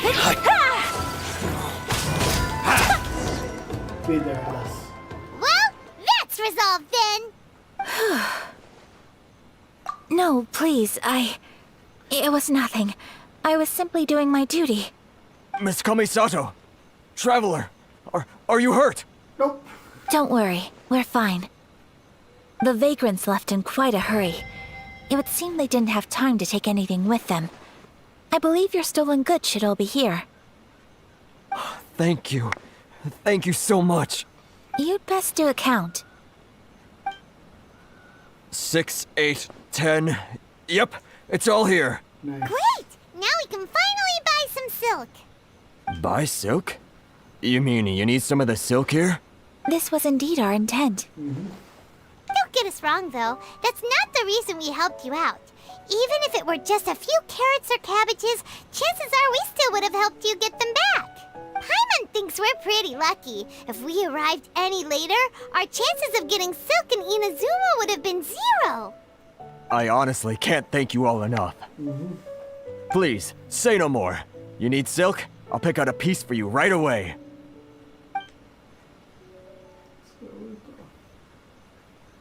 Thank you, good sir. How much do I owe you? Oh, it's free of charge. I could never ask you to pay after everything you've done for me. Free. No, that will never do. Things cost what they cost, and what they cost is what I shall pay. Merchants already have enough challenges to deal with, and as Paimon explained, my help was unconditional. Please, sell your wares to me at the price you would sell them to any other customer. There is nothing to feel distressed about, because nothing, I repeat, nothing happened here in these woods today, did it? Nope. Just an uninventable stroll of the woods. Thank you. I don't think I could ever repay you. You have helped me greatly, and I will never forget it. I'm afraid we must part ways. I must get these goods back to the association. If you ever need anything at all, just come to the International Trade Association and ask for Kurisu. Very well. And thank you for the silk, Mr. Kurisu. See you then. Bye. Safe journey home. Don't go getting robbed again. Come on, shut up. Traveler, thank you for stepping in to help out. But how come those vagrants didn't seem to know who you were? They must move in completely different circles. Maybe they've never seen anyone from the Kamisato clan before. Perhaps. Either way, I'm glad they didn't recognize me. The fewer people who know what happened today, the better. It's not every day an important person like you helps out someone like Kurisu. It really shows what a great person you are. Yep. Oh, your praise is quite unwarranted. I merely did what anyone in my position would have done. I admit that it did feel strange for me to come to his aid. But this should have nothing to do with identity or social class. As far as I'm concerned, it was one individual helping another in need. I guess that deep down, I don't see how a society can be considered just when people encounter such obstacles in their livelihoods. Sorry, I'm getting off topic. Right. Let's head back to Ogura Textiles and Kimonos and give our hard-won silk to the shopkeeper. Okay.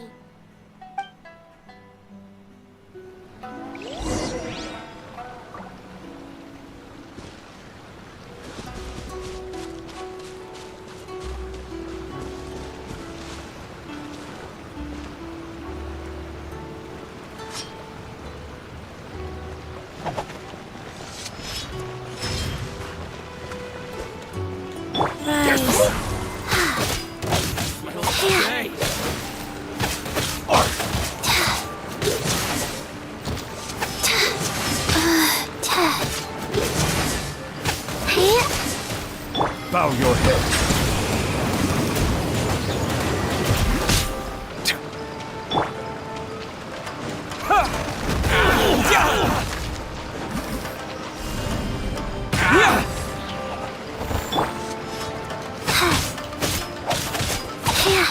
Settle down. Let the mighty be humbled.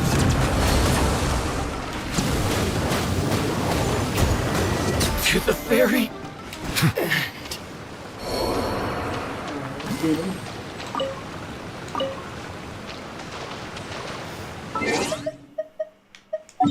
Time to head back to Inazama City.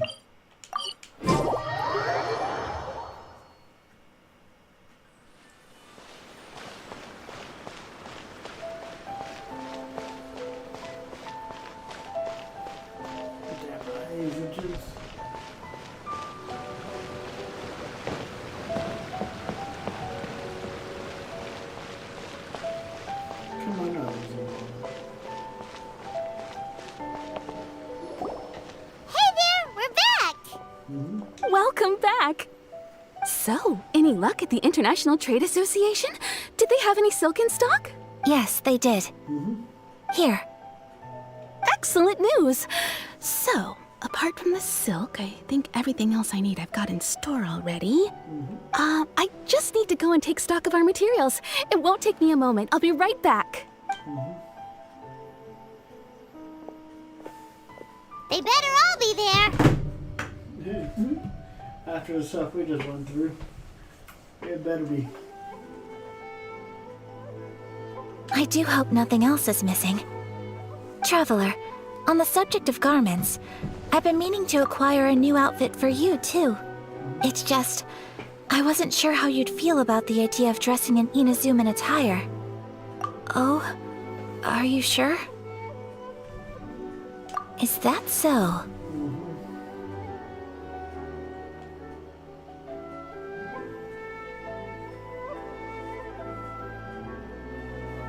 Impressive. So travelers of your stature hold themselves to a dress code, as well as a code of conduct. More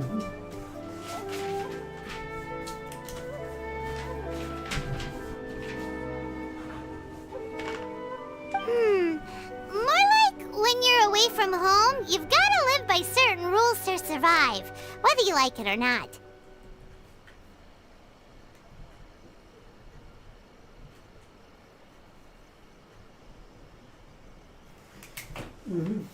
But Paimon would still love to check out some Inazuman outfits. Just what is that supposed to mean? They make them in whatever size the customer asks for. Your interactions are so adorable to watch. I can certainly find someone to tailor a Paimon-size outfit if Paimon so wishes. Well, if you're sure, as you wish. Something else I've been wondering is, how do people in other nations dress? It's so true. People dress in all kinds of ways. Some people like to wear a hood, some cover up half their face with a mask, some just straight up dress like a peacock. Oh, and some have their tummy on show. Others wear skin-tight leotards and leggings.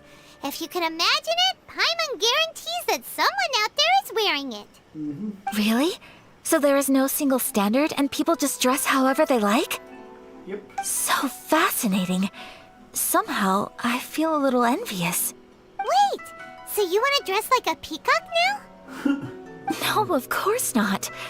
I just mean, I admire those who are able to do as they please.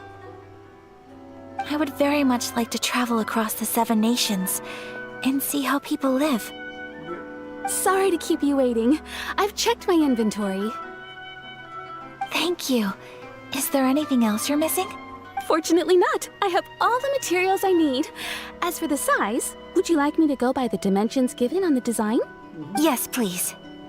Understood. I'll get to work shortly. In total, that'll be this much. Here you go. Is it possible to treat this as an urgent order? Well, luckily, we don't have any other urgents at the moment, so I can begin work right away. It will still take me some time, though, so please come and collect it later. Until then, I'm sure you'll find somewhere nearby to pass the time. Good idea! Let's check out the whole area. We don't want to leave any loose ends. There will be no loose ends while you're in my company. I already decided where to go while we wait. For our next stop, I'd like to take you both for a meal. Food? Oh, Paimon likes this plan. I picked the venue especially for you. A humble local eatery called Kiminami Restaurant. I thought that the relaxed atmosphere there would suit our day much better than the prohibitively formal one of a high-end restaurant. Shall we head off? Let's do it. Yep. Paimon can't wait.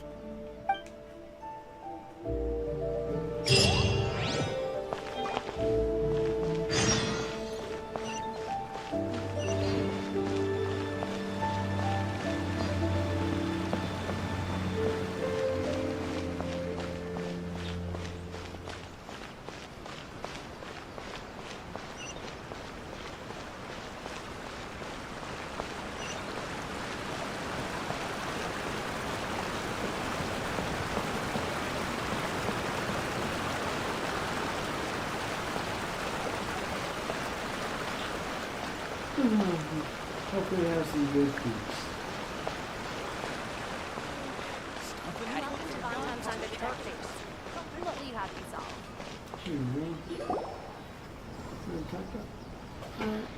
Oh no.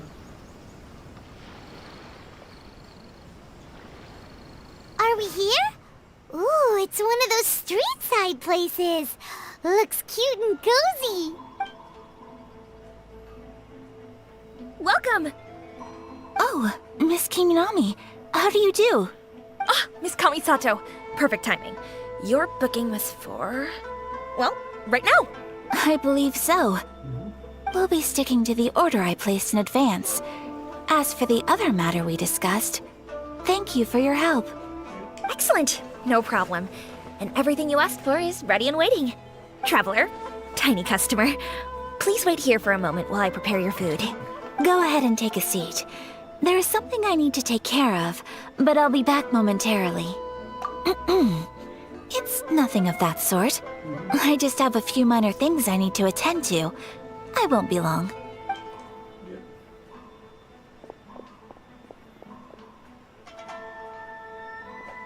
She sure left in a hurry. Whatever it is, it must be pretty urgent. So you two are Miss Kamisato's friends? Well, we serve all the classics. Sure, there are fancier looking places out there, but the food here speaks for itself. Over the years we've been in business, we've gotten to know the Kamisato clan quite well. Miss Kamisato and her brother are both fond of our food. They're always sending staff down here to order something and take it back to them. Her table booking surprised me, not least because it was a group reservation. This is the first time I've ever heard of Miss Kamisato going out for dinner with friends. The first time ever? Oh, guess that makes us pretty important people, huh? Sure does. And I'm probably crossing the line here, but I'm just telling you what others have told me. Apparently, Miss Kamisato doesn't have a lot of friends. How is that possible? She's so kind and polite to everyone. Paimon would have thought that would make her really popular. That's what I used to think too.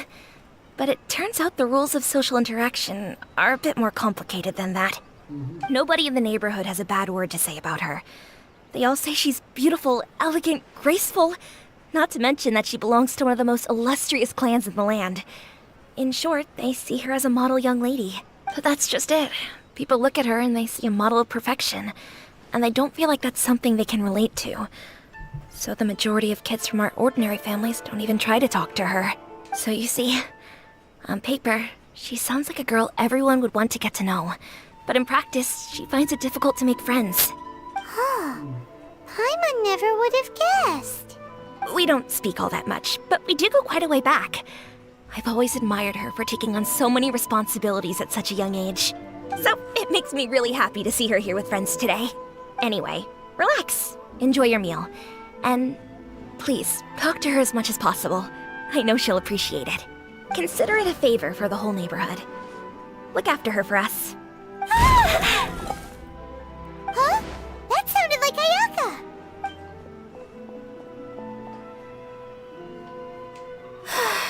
I'm so sorry, Traveler. Could you join me over there for a minute? I need your help with something. Okay. I'm sorry. I didn't want to drag you away all of a sudden. I, just had a cooking catastrophe. Oh, so that loud noise we heard came from the cooking pot. As you can see, this house is right next to the restaurant. It's where the owner lives. Actually, this whole compound is the family's private property. I asked Miss Kiminami to prepare some ingredients and utensils for me so that I could cook a special dish here. Right. If there's something you want to eat, you could just order it from the menu. Actually, I wanted to cook something as a gift for Tsubaki. My mother mentioned in her notebook that Tsubaki enjoys food from all over the world. So I thought, if I'm going to meet Tsubaki, perhaps a dish from overseas would make a fitting gift. A dish from overseas? So anything from outside Inazuma counts, right? If so, then we've got lots of options, don't we? That's what I was thinking. You must have picked up a lot of knowledge about different cultures on your travels. Hopefully including regional cuisines. Can I leave you to finish this task then? Just as a personal favor. Is that okay? I'll be indebted to you. Great. But what kind of overseas dish would make a suitable gift? It needs to survive a journey from the kitchen to the recipient's doorstep. Okay. Oh, Paimon knows! There's one dish out there that was practically created for this purpose! Pizza! Pizza? It's an assortment of toppings and sauce spread over a bread base and cooked in the oven. And it's so good! Pizza. That does sound pretty good.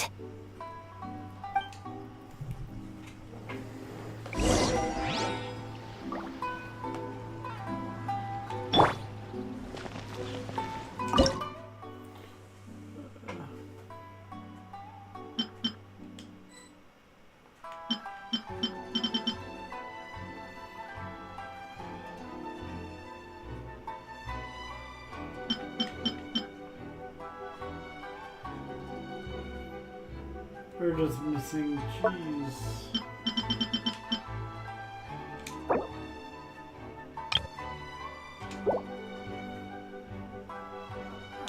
So,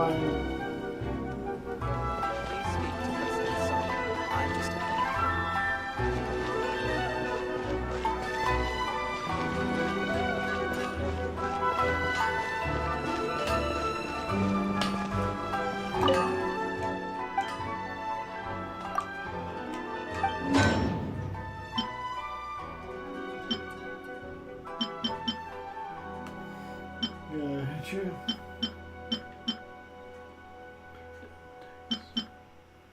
Takes a long time.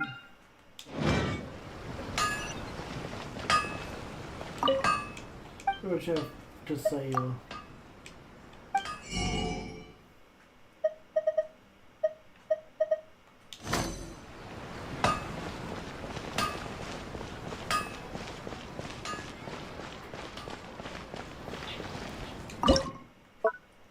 Got about 8 minutes. Okay. Go ahead and go somewhere else then.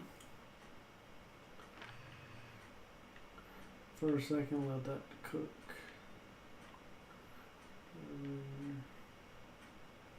I know where we can go for a second. Can go over here. Get some stuff so I can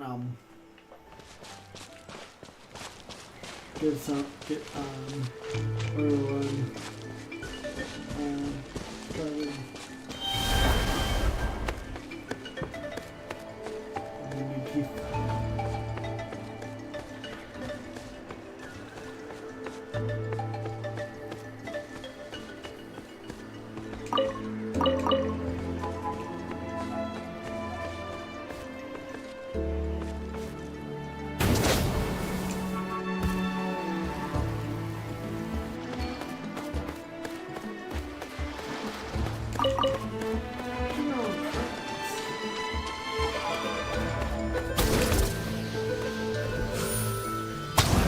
That was quick.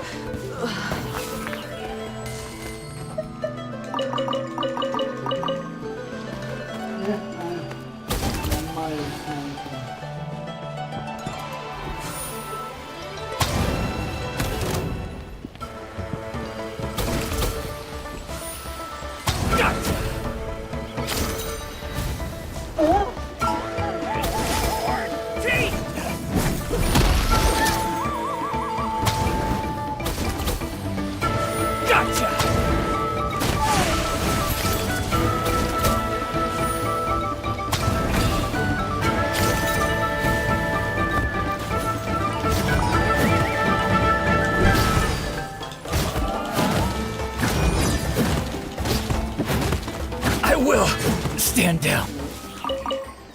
Oh, we'll stand down? Okay. That's good.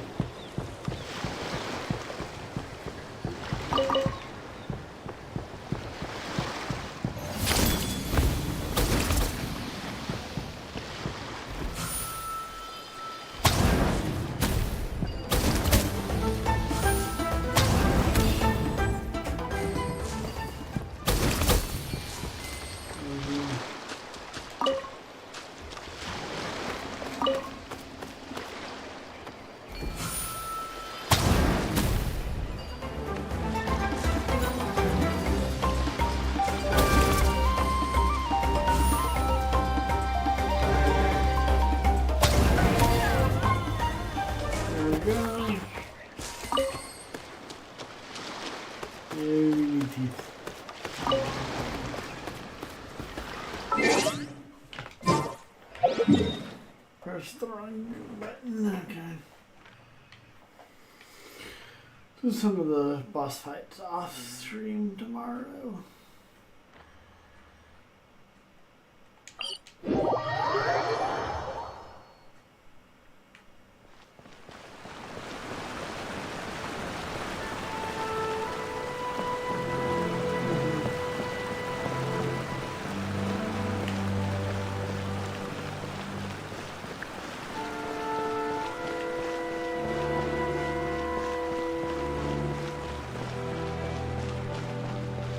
Everything is going smoothly, just as I planned.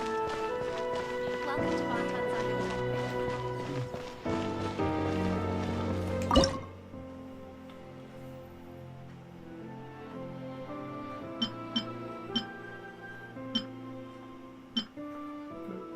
Mushroom pizza here in 4 minutes. I have pizza in my inventory.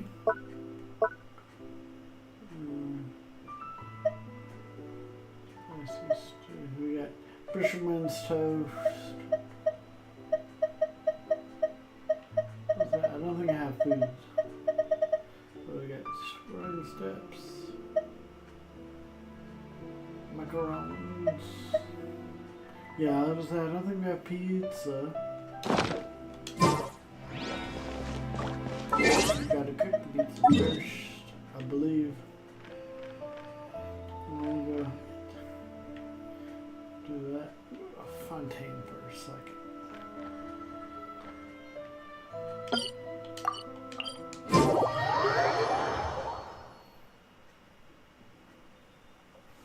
Here, fireworks.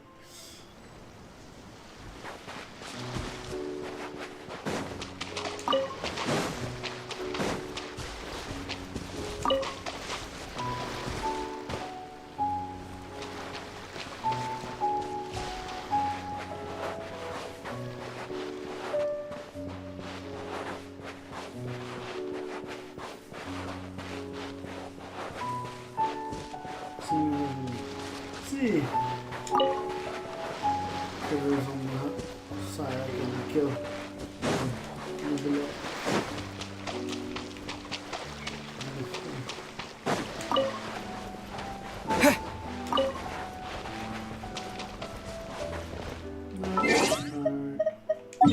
Don't see me on that. Go back to.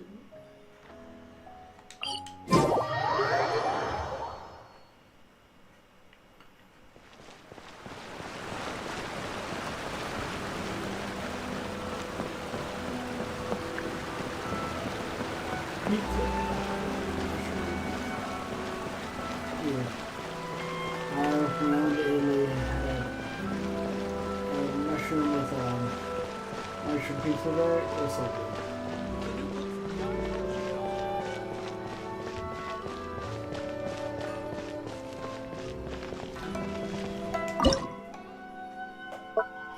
Two more minutes.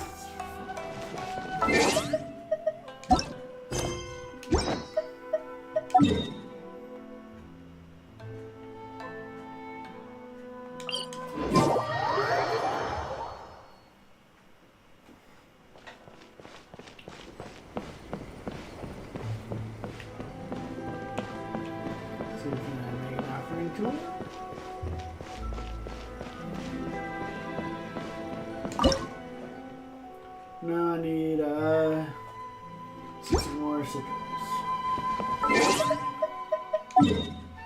What I'll probably do is end up what I might end up doing is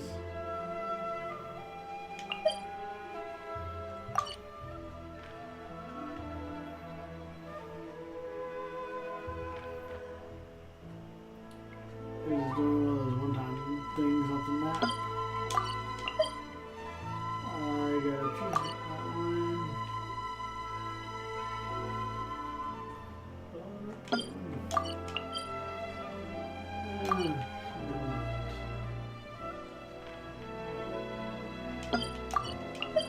One-time dungeon, yeah. Do that. Just save them up and all that. You know.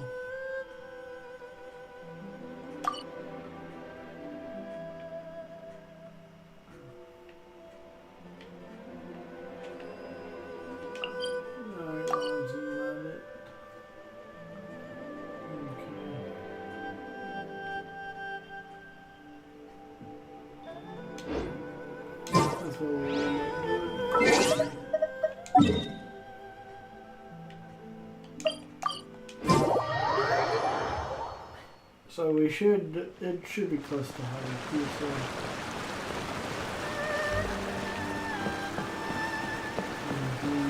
I'll make it just in case. I'm making cheese. Like cheese. Everything is going smooth. Wait, I had porcinis on it. Pizza had porcini mushroom.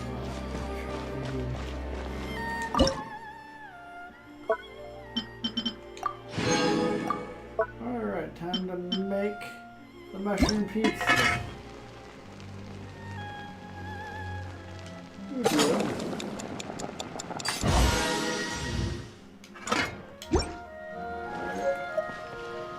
Cheese. Is the pizza...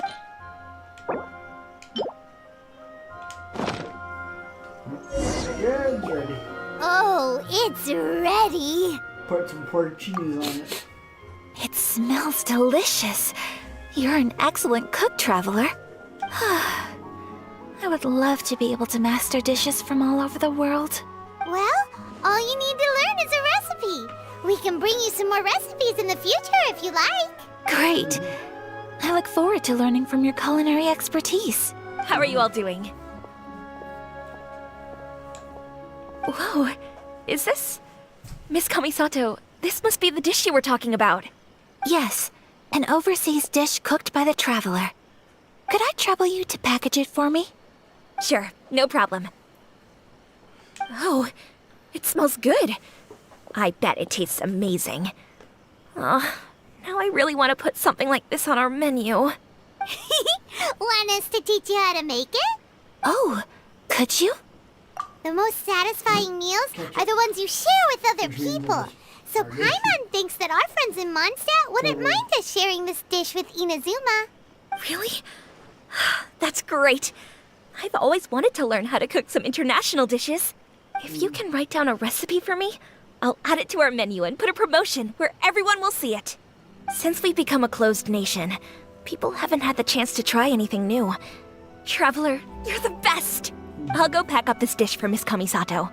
Please, make your way back to the restaurant whenever you're ready. The food will be waiting for you. Sounds good. You could have sold that recipe for a high price, but you selflessly gave it away for free. It's not all about You're a wonderful person. I mean it. I admire you a lot, and I'm so proud to be friends with someone of such fine character. Well, you should probably write down the recipe now, no? Yeah, let's make sure we include all the details and then give it to Miss Kiminami. So, pizza. Start with the basic ingredients. Correctamundo. Right, now to add the next couple of ingredients. Yep, that's right. Now for the cooking instructions. Place onto oven rack at high heat and cooked until golden brown. Alright, it's done! Long may our reputations and our recipes precede us wherever we go in Inazuma. I have no doubt that they will. This dish is exquisite. Cool! Then let's get this recipe to Miss Kiminami pronto!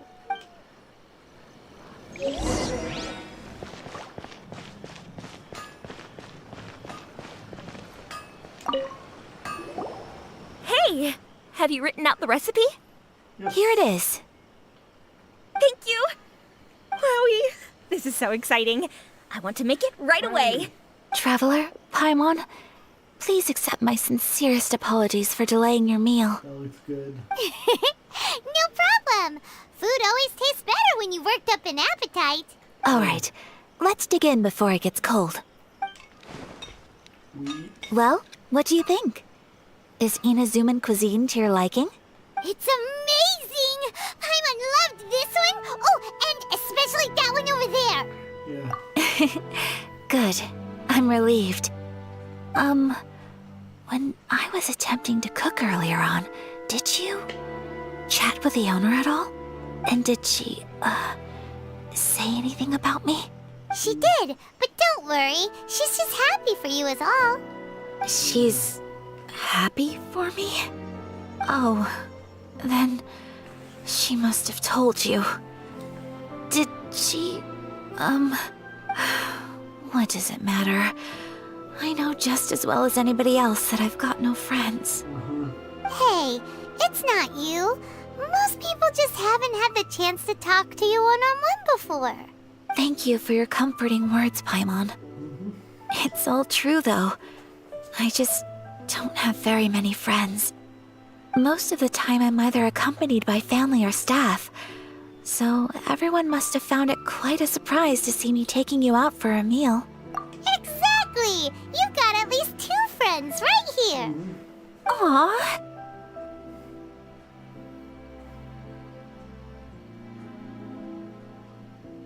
Thank you.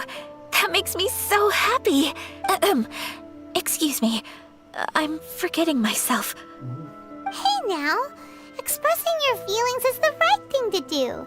Keeping them locked away inside isn't gonna do you any good now, is it? Yep. I agree.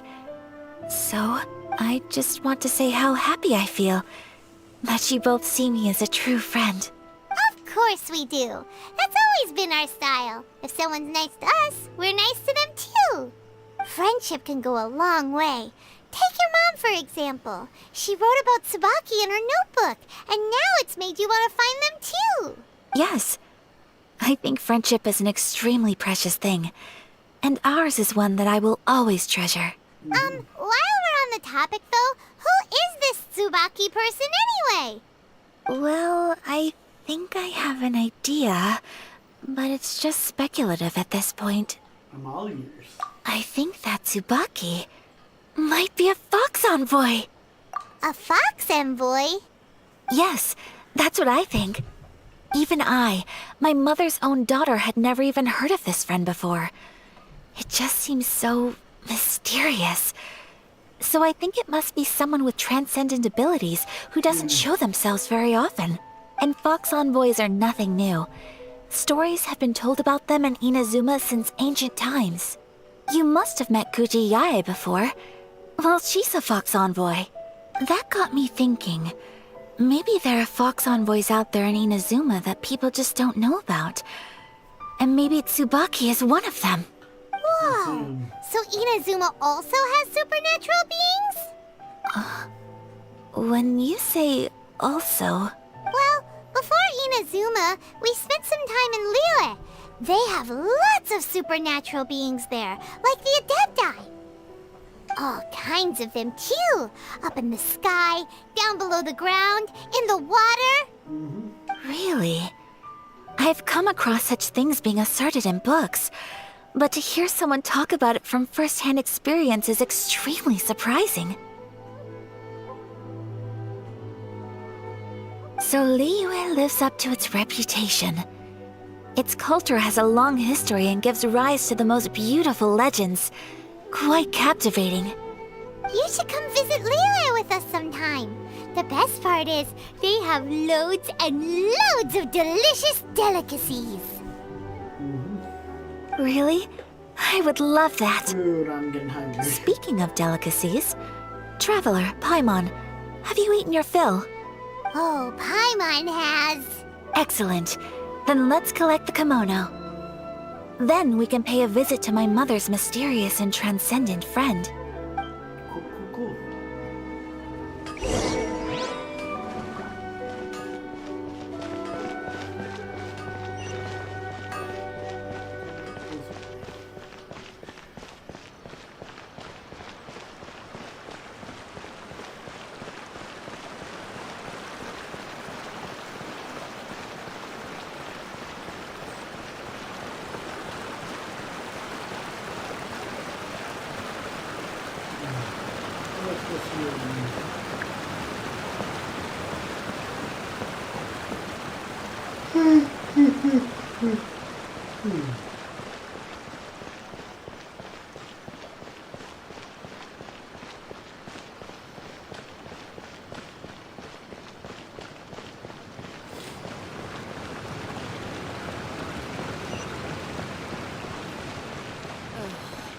Is there anything more about the sounds? Right.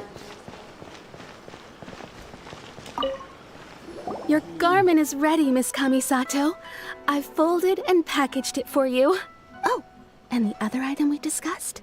That's ready too. Thank you very much. No, thank you.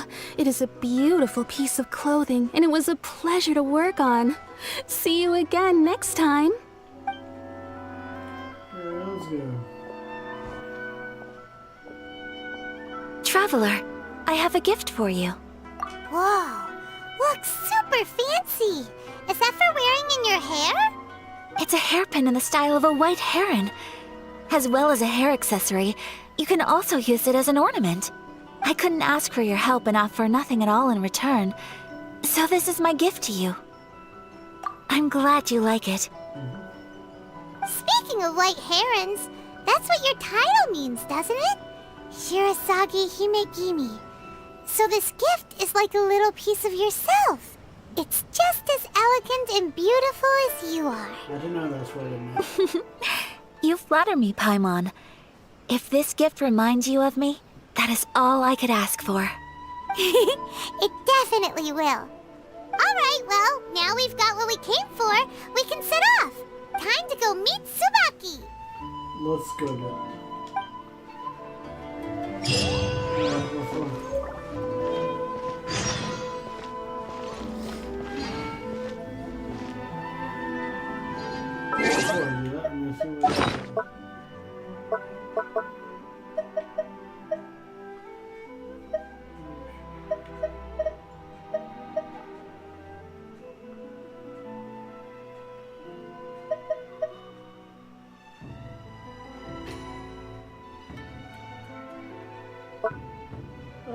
That's good.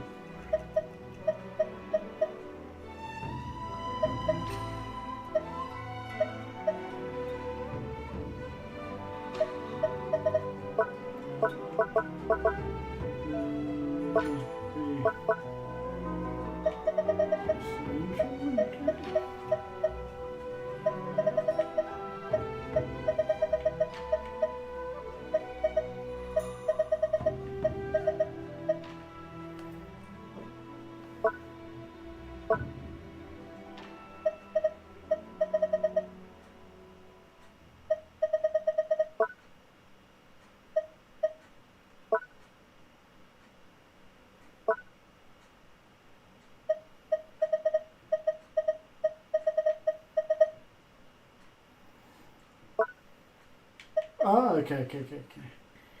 There's a furnishing. Okay, cool.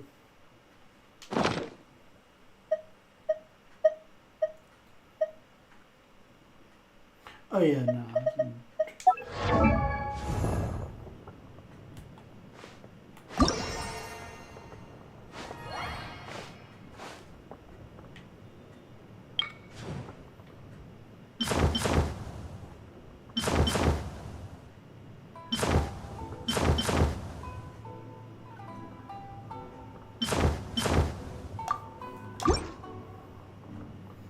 Okay. Seeing if she's clothes.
So, a transcendent being lives here?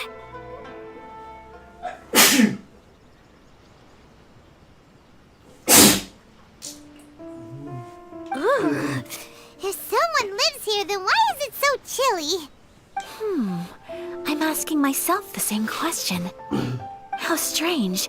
I'm quite sure that this is the location my mother wrote about, but surely... I'm starting to have second thoughts. But since we're here, I still think we should go inside and explore in full. Yeah, makes sense. Who knows? Maybe there's a surprise waiting in there for us. So, what does the notebook say exactly? Let me think. A crane brings one fresh flower in its beak to decorate my hair, while a white rabbit sews a hemline from 4 rays of moonlight. Dressed appropriately, I face eastward and call out Tsubaki's name 7 times. In the blink of an eye, I'm standing on the path that leads to her house. Sounds like a fairy tale. So your mom would do a little ritual, and just like that, Tsubaki would come to meet her? I have a feeling that it could be some sort of code. Let's get a little closer before coming to any conclusions. Good idea. Let's do it.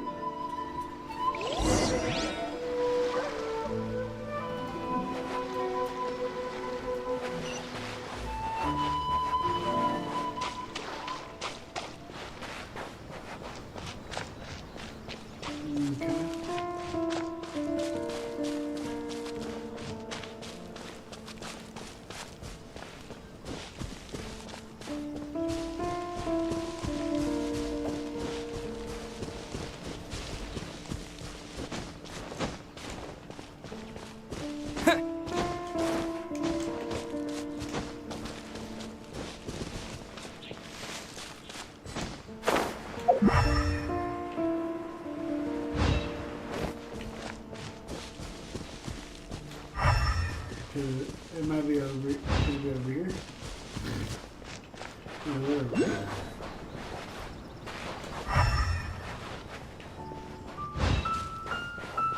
There are some bushes on the rocks in here. Could that be anything?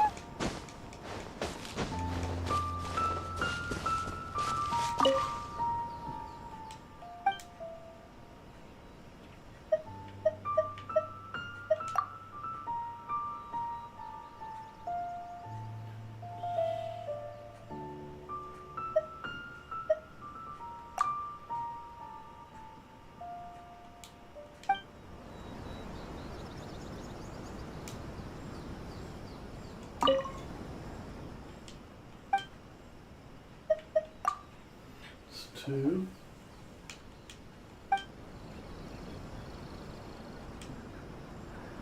Let's recap what the notebook says. Maybe it'll...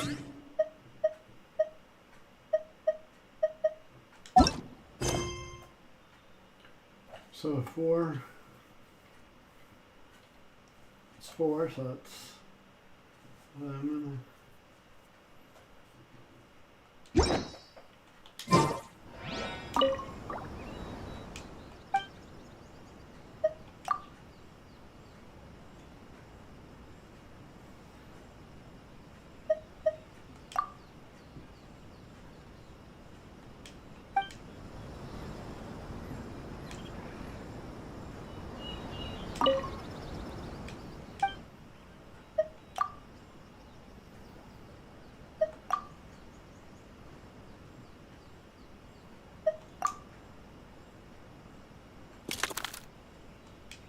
Strange. Let's recap what the notebook says. Maybe it'll give us a hint. A crane brings 1 fresh flower in its beak to decorate my hair, while a white rabbit sews a hemline from 4 rays of moonlight. Dressed appropriately, I face eastward and call out Tsubaki's name 7 times. In the blink of an eye, I'm standing on the path that leads to her house. This either there or up there. I hear you.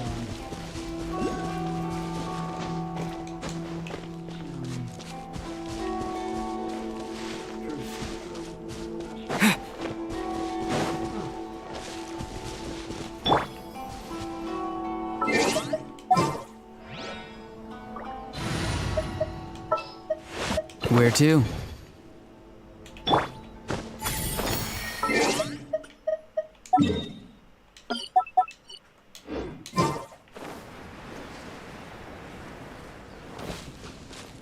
This looks really promising. Beetles! More beetles! Not promising at all.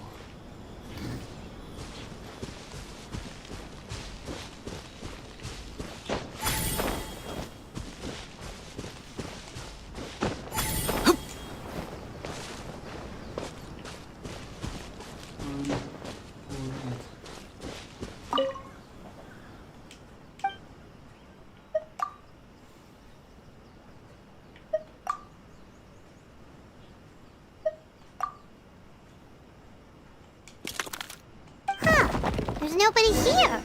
Just this box. Let's see what... inside of it. Did it open? Did it open? Did our Inazuma Adeptus leave any treasure here? What's this? Huh. Looks like a book. It seems to be another notebook. Could it be Tsubaki's notebook? Let's see. Let's step back outside now. The atmosphere here is different than I'd imagined. Somehow, it makes me a little reluctant to open the notebook. Paimon knows what you mean. Reading in low light is really bad for your eyes. Come on, let's get back outside.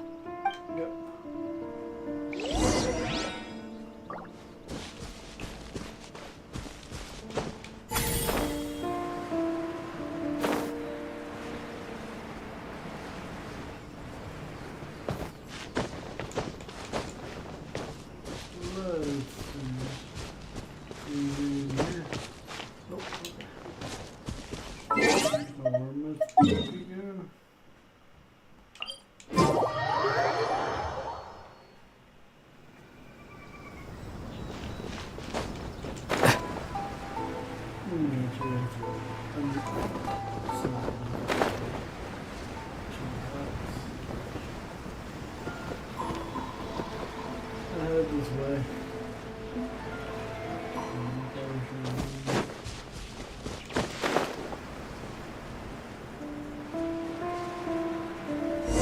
We're here.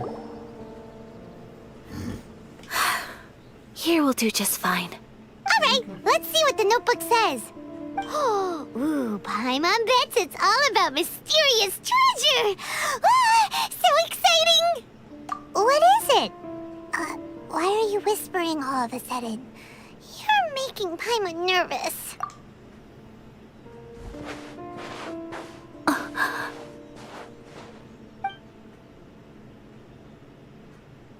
Oh, you want to let Ayaka read the notebook without distraction. Seems whatever's written in there must be pretty major after all. Yeah. But, based on her expression, probably not a treasure map. Yeah, I don't know. What could it be?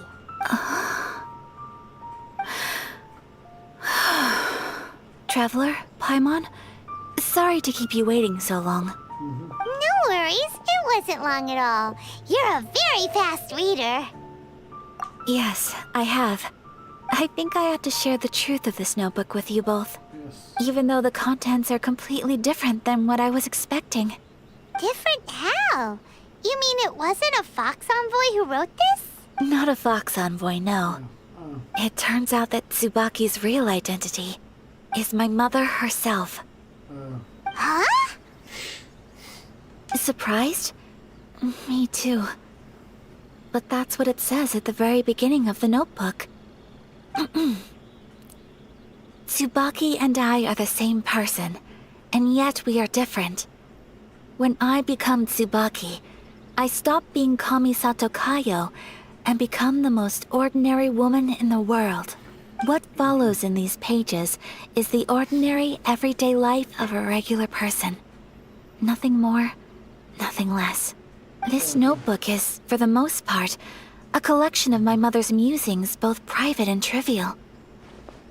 All of the things we thought were about Tsubaki were in fact about my mother herself.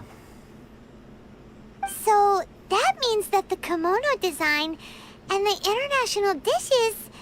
are things that my mother wished to try, yes. I'm sure this all sounds utterly bizarre to you, but to me at least, my mother's behavior is completely understandable. Or to put it another way, I actually have another side to myself as well. I was at a loss for words when I started reading the contents of the notebook. It almost felt like someone had looked inside my mind, examined my thoughts, and then written them all down on paper. Ayaka. From the moment my mother married my father, she became the mother of the Kamisato household. And with that came all sorts of duties. At the same time, the prestige of the Yashiro Commission brought its own share of responsibility.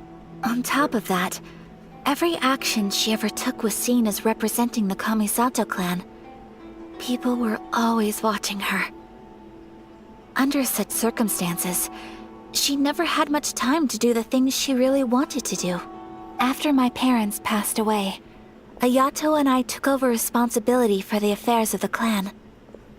We ran into all sorts of difficulties during that time. I'm not sure if people outside the clan could ever imagine what it was like. Every time I found myself up against a difficult issue, I'd ask myself, did my mother go through this too? What would she have done in this situation? Maybe it's because it had been so long since I last saw her, but somehow, all that was left of her in my mind was the side of her that inspired awe and commanded respect. But my image of her was incorrect. When I read this notebook, I realized she was just like me. Underneath whatever position she may have held, she was just an ordinary person. She liked pretty kimonos. She wanted to try food from different places. She yearned to see sights she'd never seen before. Maybe this all sounds immature to you, but I feel just the same way.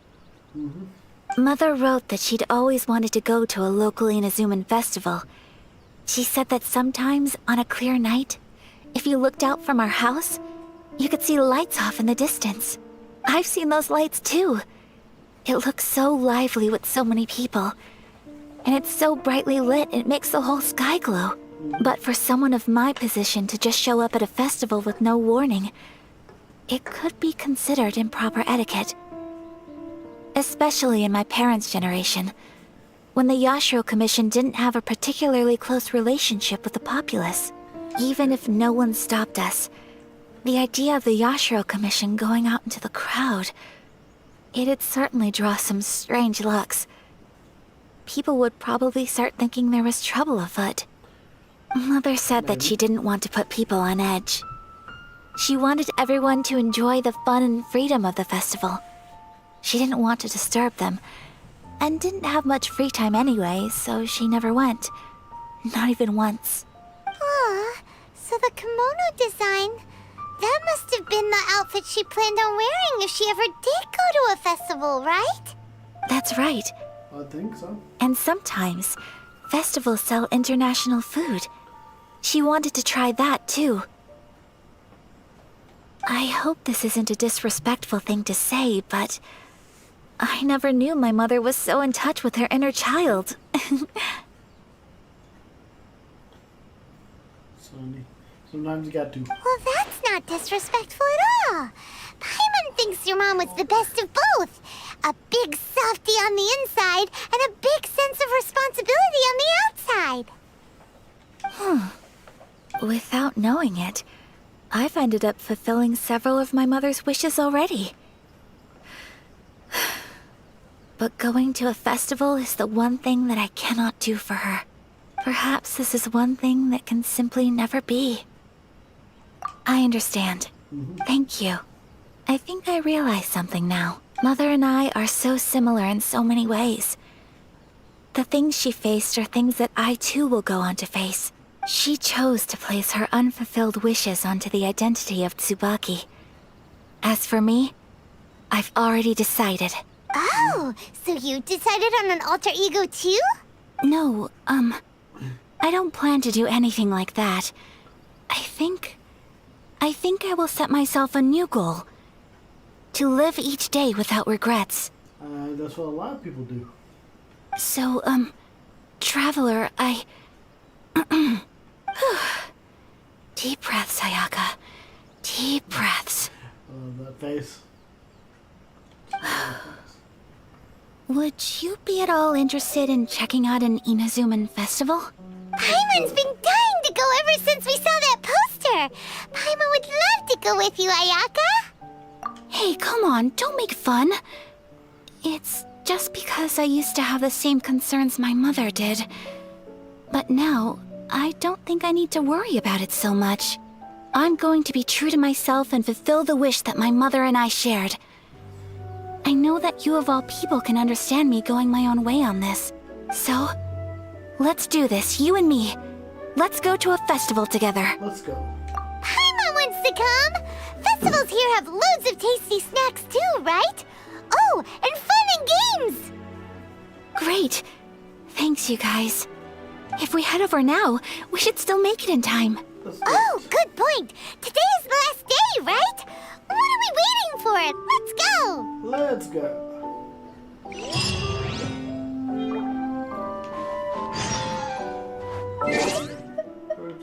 How much money?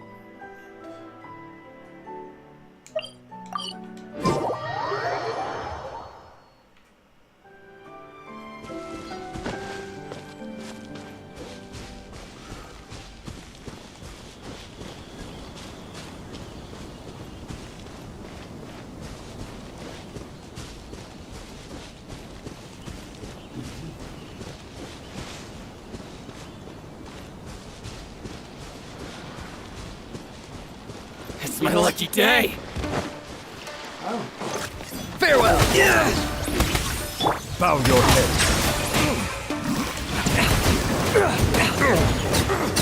There's more. Becomes Time to say hello. How's this? To the fury. Stop!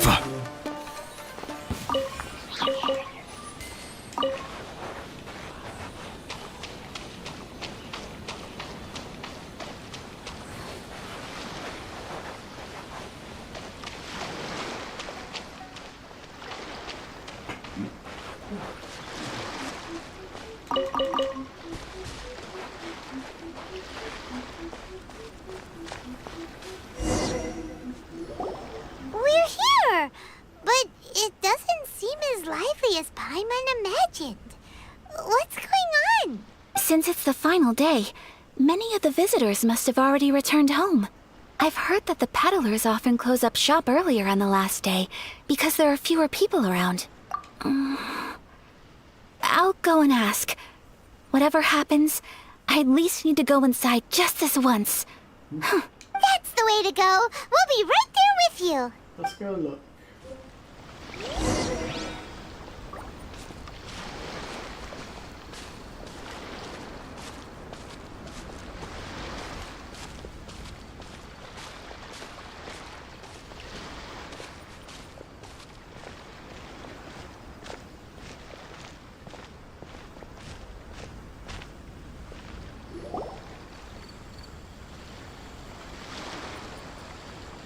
It hasn't closed yet.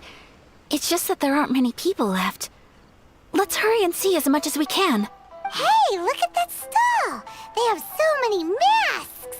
Paimon's heard that everyone's supposed to wear a mask at these kinds of festivals.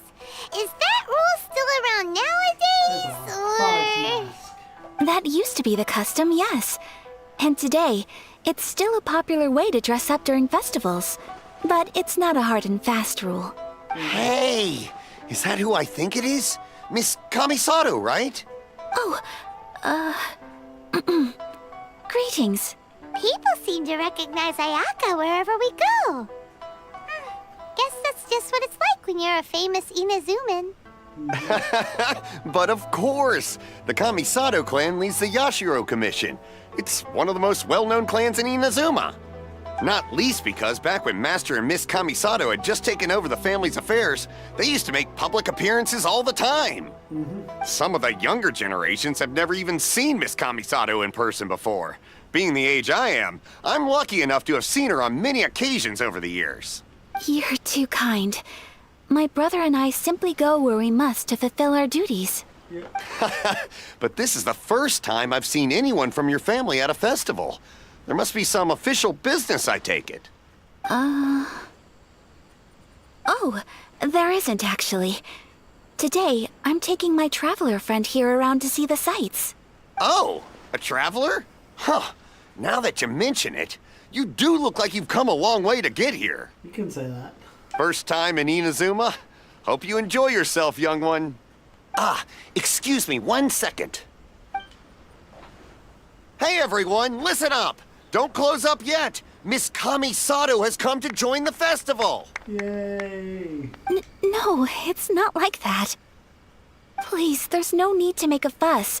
We're just here to... Yeah, thanks a lot, mister. If you hadn't let them know, they'd start closing down about now, right? At least it sure looks like that time of day. Yep, you got it. But on account of this being the first time Miss Kamisato has ever come to the festival, it seems only fair to keep things open a little longer. Oh, here's a couple of masks for you. On the house. No. You've been far too accommodating to us already. We couldn't possibly... Don't give me all that. Here you go. Here you go. It's not often that we regular folks get some attention from the Yashiro Commission, so I've got to mark the occasion somehow. Besides, it'll make me look bad if you refuse. But... What? Okay, I think I understand. It's my pleasure. You have yourself a good time. Will do. Sir, do you have anything for Paimon? Oh, hello there, kiddo. I'm sorry, but we don't have any masks in your size. Huh? Surely you're not gonna let Paimon be the only one at the festival without a mask? Paimon, don't worry. Wearing a mask is optional. But... Paimon doesn't want to feel left out. Paimon didn't make it for small people. How about a tree leaf? That should be enough to cover up that little face of yours. What? No way! Oh, okay then. In that case, I'm afraid there's nothing I can do right now. But don't you worry, kiddo. I'll have a mini mask made specially for you when I get back. I cannot thank you enough. Aw, it's nothing. But I won't hold you up any longer. You should go and enjoy the festival while everything's still lit up. All right. Traveler, shall we? Let's go and do it. Oh, wait.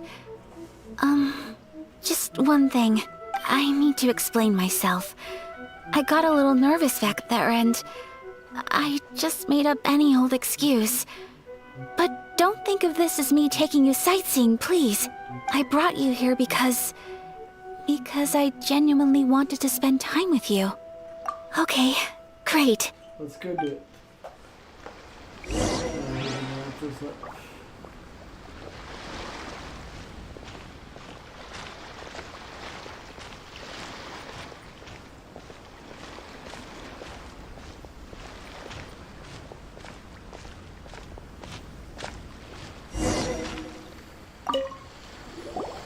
Traveler, look! This stall's doing fortune slips. Miss Kamisato! Hello there! You're out with friends today? Oh, what a rare privilege! Welcome, welcome! Would you like to give it a go? Okay. How much is it per draw? I wouldn't expect you to know this, but the Yashiro Commission was very good to my uncle on my father's side at one point in time. Thinking about it, it was when your father was around. I think he dealt with it personally. So you see, how could I possibly take your money? What? Are you sure? Of course. If you like what you see, then please, be my guest. Same goes for your two friends here. Traveler? Paimon? What do you think? It seems like everyone wants to do something nice for Ayaka. Better. So, if they insist, who are we to resist? Well, if that's how you feel, then okay. We'll take you up on your kind offer, sir. Let's each do a draw. Alrighty then. Whenever you're ready. Draw a slip and reveal your fortune. Good. See. Open it up and see how you fare. Whoa! Which one did you get? Paimon got Rising Fortune. No way! We got the same one! Traveler, what did you get? Wow, you're so lucky! Ah, congratulations are in order! Here's what great fortune from the world means. Wealth shall come to you. You shall reap a bountiful harvest, and all shall transpire in line with your wishes. In other words, your good luck isn't about to run out anytime soon. Good. What a great sign! Good things lie ahead! Congratulations. You all have very fine fortunes lined up. With this kind of luck, you'll certainly be able to achieve anything that you wish. Well said. Here's hoping that our good luck will never run out.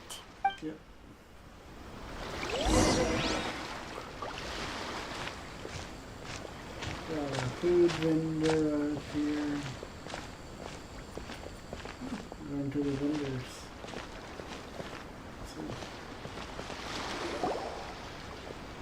Got Dongo. This food stall sells all kinds of Inazuman specialties. Anything you want to eat, it's my treat. Wow, it all looks so good. Is it okay if Paimon has one of everything? Jesus, Paimon. Of course it is. But we don't want anything to go to waste. Let's try them one at a time. Ooh, Ayaka, Paimon wants those dango. Dango. Sure. Uh-huh, those look good too. Ooh, but so do the egg rolls. Paimon will try an egg roll too, please. Egg roll sounds good. All right then. I too shall have a sakura mochi. Sakura mochi. All right, coming right up. I've had mochi. I've had mango or... This sakura mochi is just delicious. Not bad, huh? It's one of our best sellers. And I've had egg rolls. Oh, please, sir. Paimon would like some more. I don't know if it's rude of me to ask, but how is this kind of snack actually made? You want to try your hand at making it yourself? No problem. Just give me a second and I'll write out the recipe for you. Ooh, a new recipe? Are you sure about this? If you share the recipe, isn't that tantamount to giving away your trade secrets or something? Well, it was you who gave Kiminami Restaurant that recipe for an overseas dish, wasn't it? She and I are good friends. We trade culinary tips all the time. Cool. Here you go. Just treat it as me returning a favor on behalf of my friend. Thank you so much. I will study it very carefully and try my best to do it justice. You there. You want the recipe too? Go on, I can see that you enjoyed it. There's no greater feeling than creating delicious food with your own two hands. You should definitely give it a try. I will. Once I've learned how to make it, will you two be my taste testers? Oh, definitely! Can't wait! All right. I'll do my best. Well, we may have arrived near the end of the festival, but it's still been super fun. Paimon approves! Yes, I agree. To spend the festival together with you today has been a truly wonderful experience.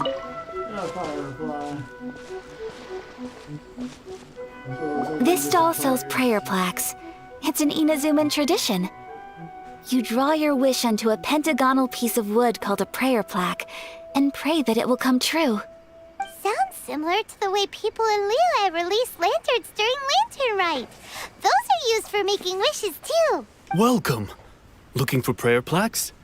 Every wish is sacred, and you've still got time to make yours before the festival ends. Looks fun! Shall we give it a try? Let's do it. Oh, wait, there's writing and drawing involved? Ugh, count Paimon out then. Paimon's head's feeling kind of fuzzy after eating so much just now. Not the best time for an intense burst of mental activity. 2 prayer plaques, please, sir. 2 prayer plaques for the young lady. There you go. Traveler, have you decided on your wish? Yes. You can either draw a picture to represent your wish or write it out in words. Either way, once you've committed your wish onto your plaque, please hang it onto the prayer rack. Let's do it. Wait, so they'll be on public display? Alright, well, let's see what you got.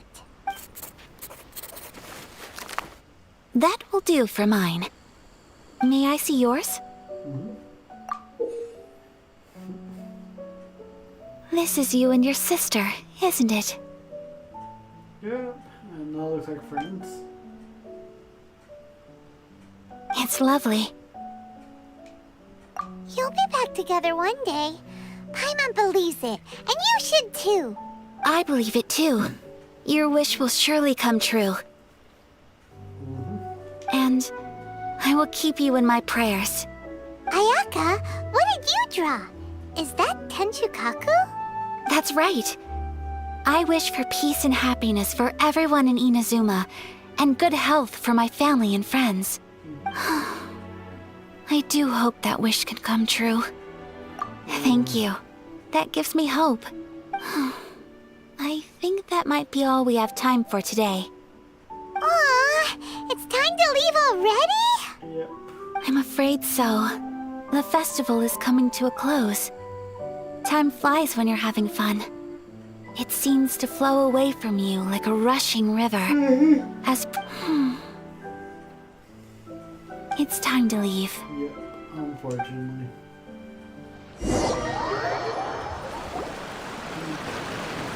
Traveler, today was the first time in my life that I've ever been to a festival. You've known me for some time now. I think you understand my personality, don't you? Knowing me, I just know that today could not have been such a happy day without you. So thank you. Today really meant a lot to me. And the memories will always have a special place in my heart. Festivals are great. There aren't many rules. Everyone has that smile that comes from deep inside. And it's just so carefree and happy. If I ever get the chance, I want to go again. Yeah, You too? Great! You know, we're kind of similar. Me with my brother, you with your sister. Sometimes I feel like I can relate to the determination you must have to get your sister back. I understand. Family bonds are inseparable. No one can break them. They are the most important roots we have in this world. You will find her. Come what may, you must never give up. I will always be here for you as your... as your friend. I will always support you. As long as you're happy, I'm happy.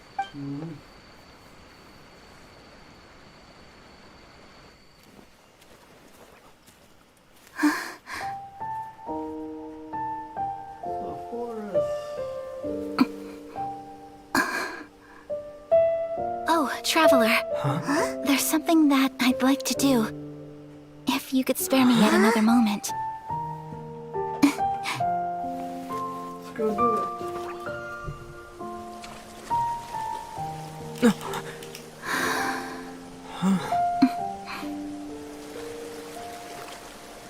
Please, keep your eyes on me.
What do you think of my dance? Did you like it? Yes. It was so pretty. Beautiful, elegant, and something else Paimon can't put into words. Paimon doesn't really know what it was, but it is art. I'm not very good at this kind of dance. So, as long as I didn't embarrass myself, that's all that matters. Yep. I just had a sudden urge, and I ran with it. That's okay. That's how I stream. In a way, that sort of sums up today for me. Dancing like nobody's watching. That goes for you, too. Thank you, Ayaka. When I'm with you, time seems to slow down and speed up at the same time. Yeah. Anyway, it looks like this is goodbye for today. I can see myself the rest of the way back. Good night, traveler.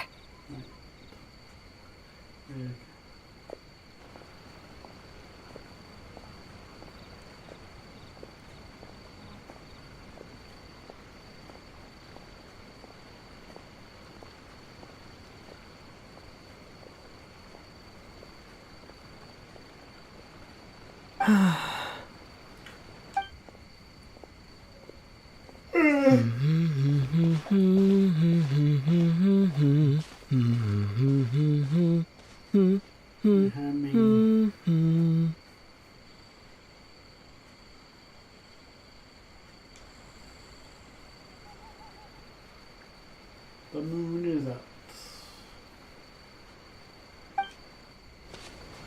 Completely.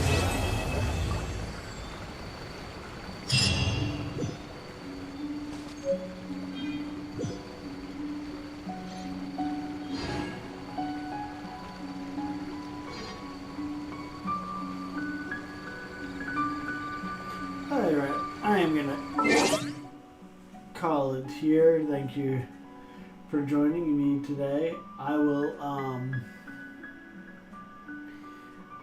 we'll see y'all tomorrow. Y'all have a happy new year. Stay safe. I'm gonna go to bed early because I'm kind of tired. So I will see y'all in the next one. Peace. Thank you for joining me today.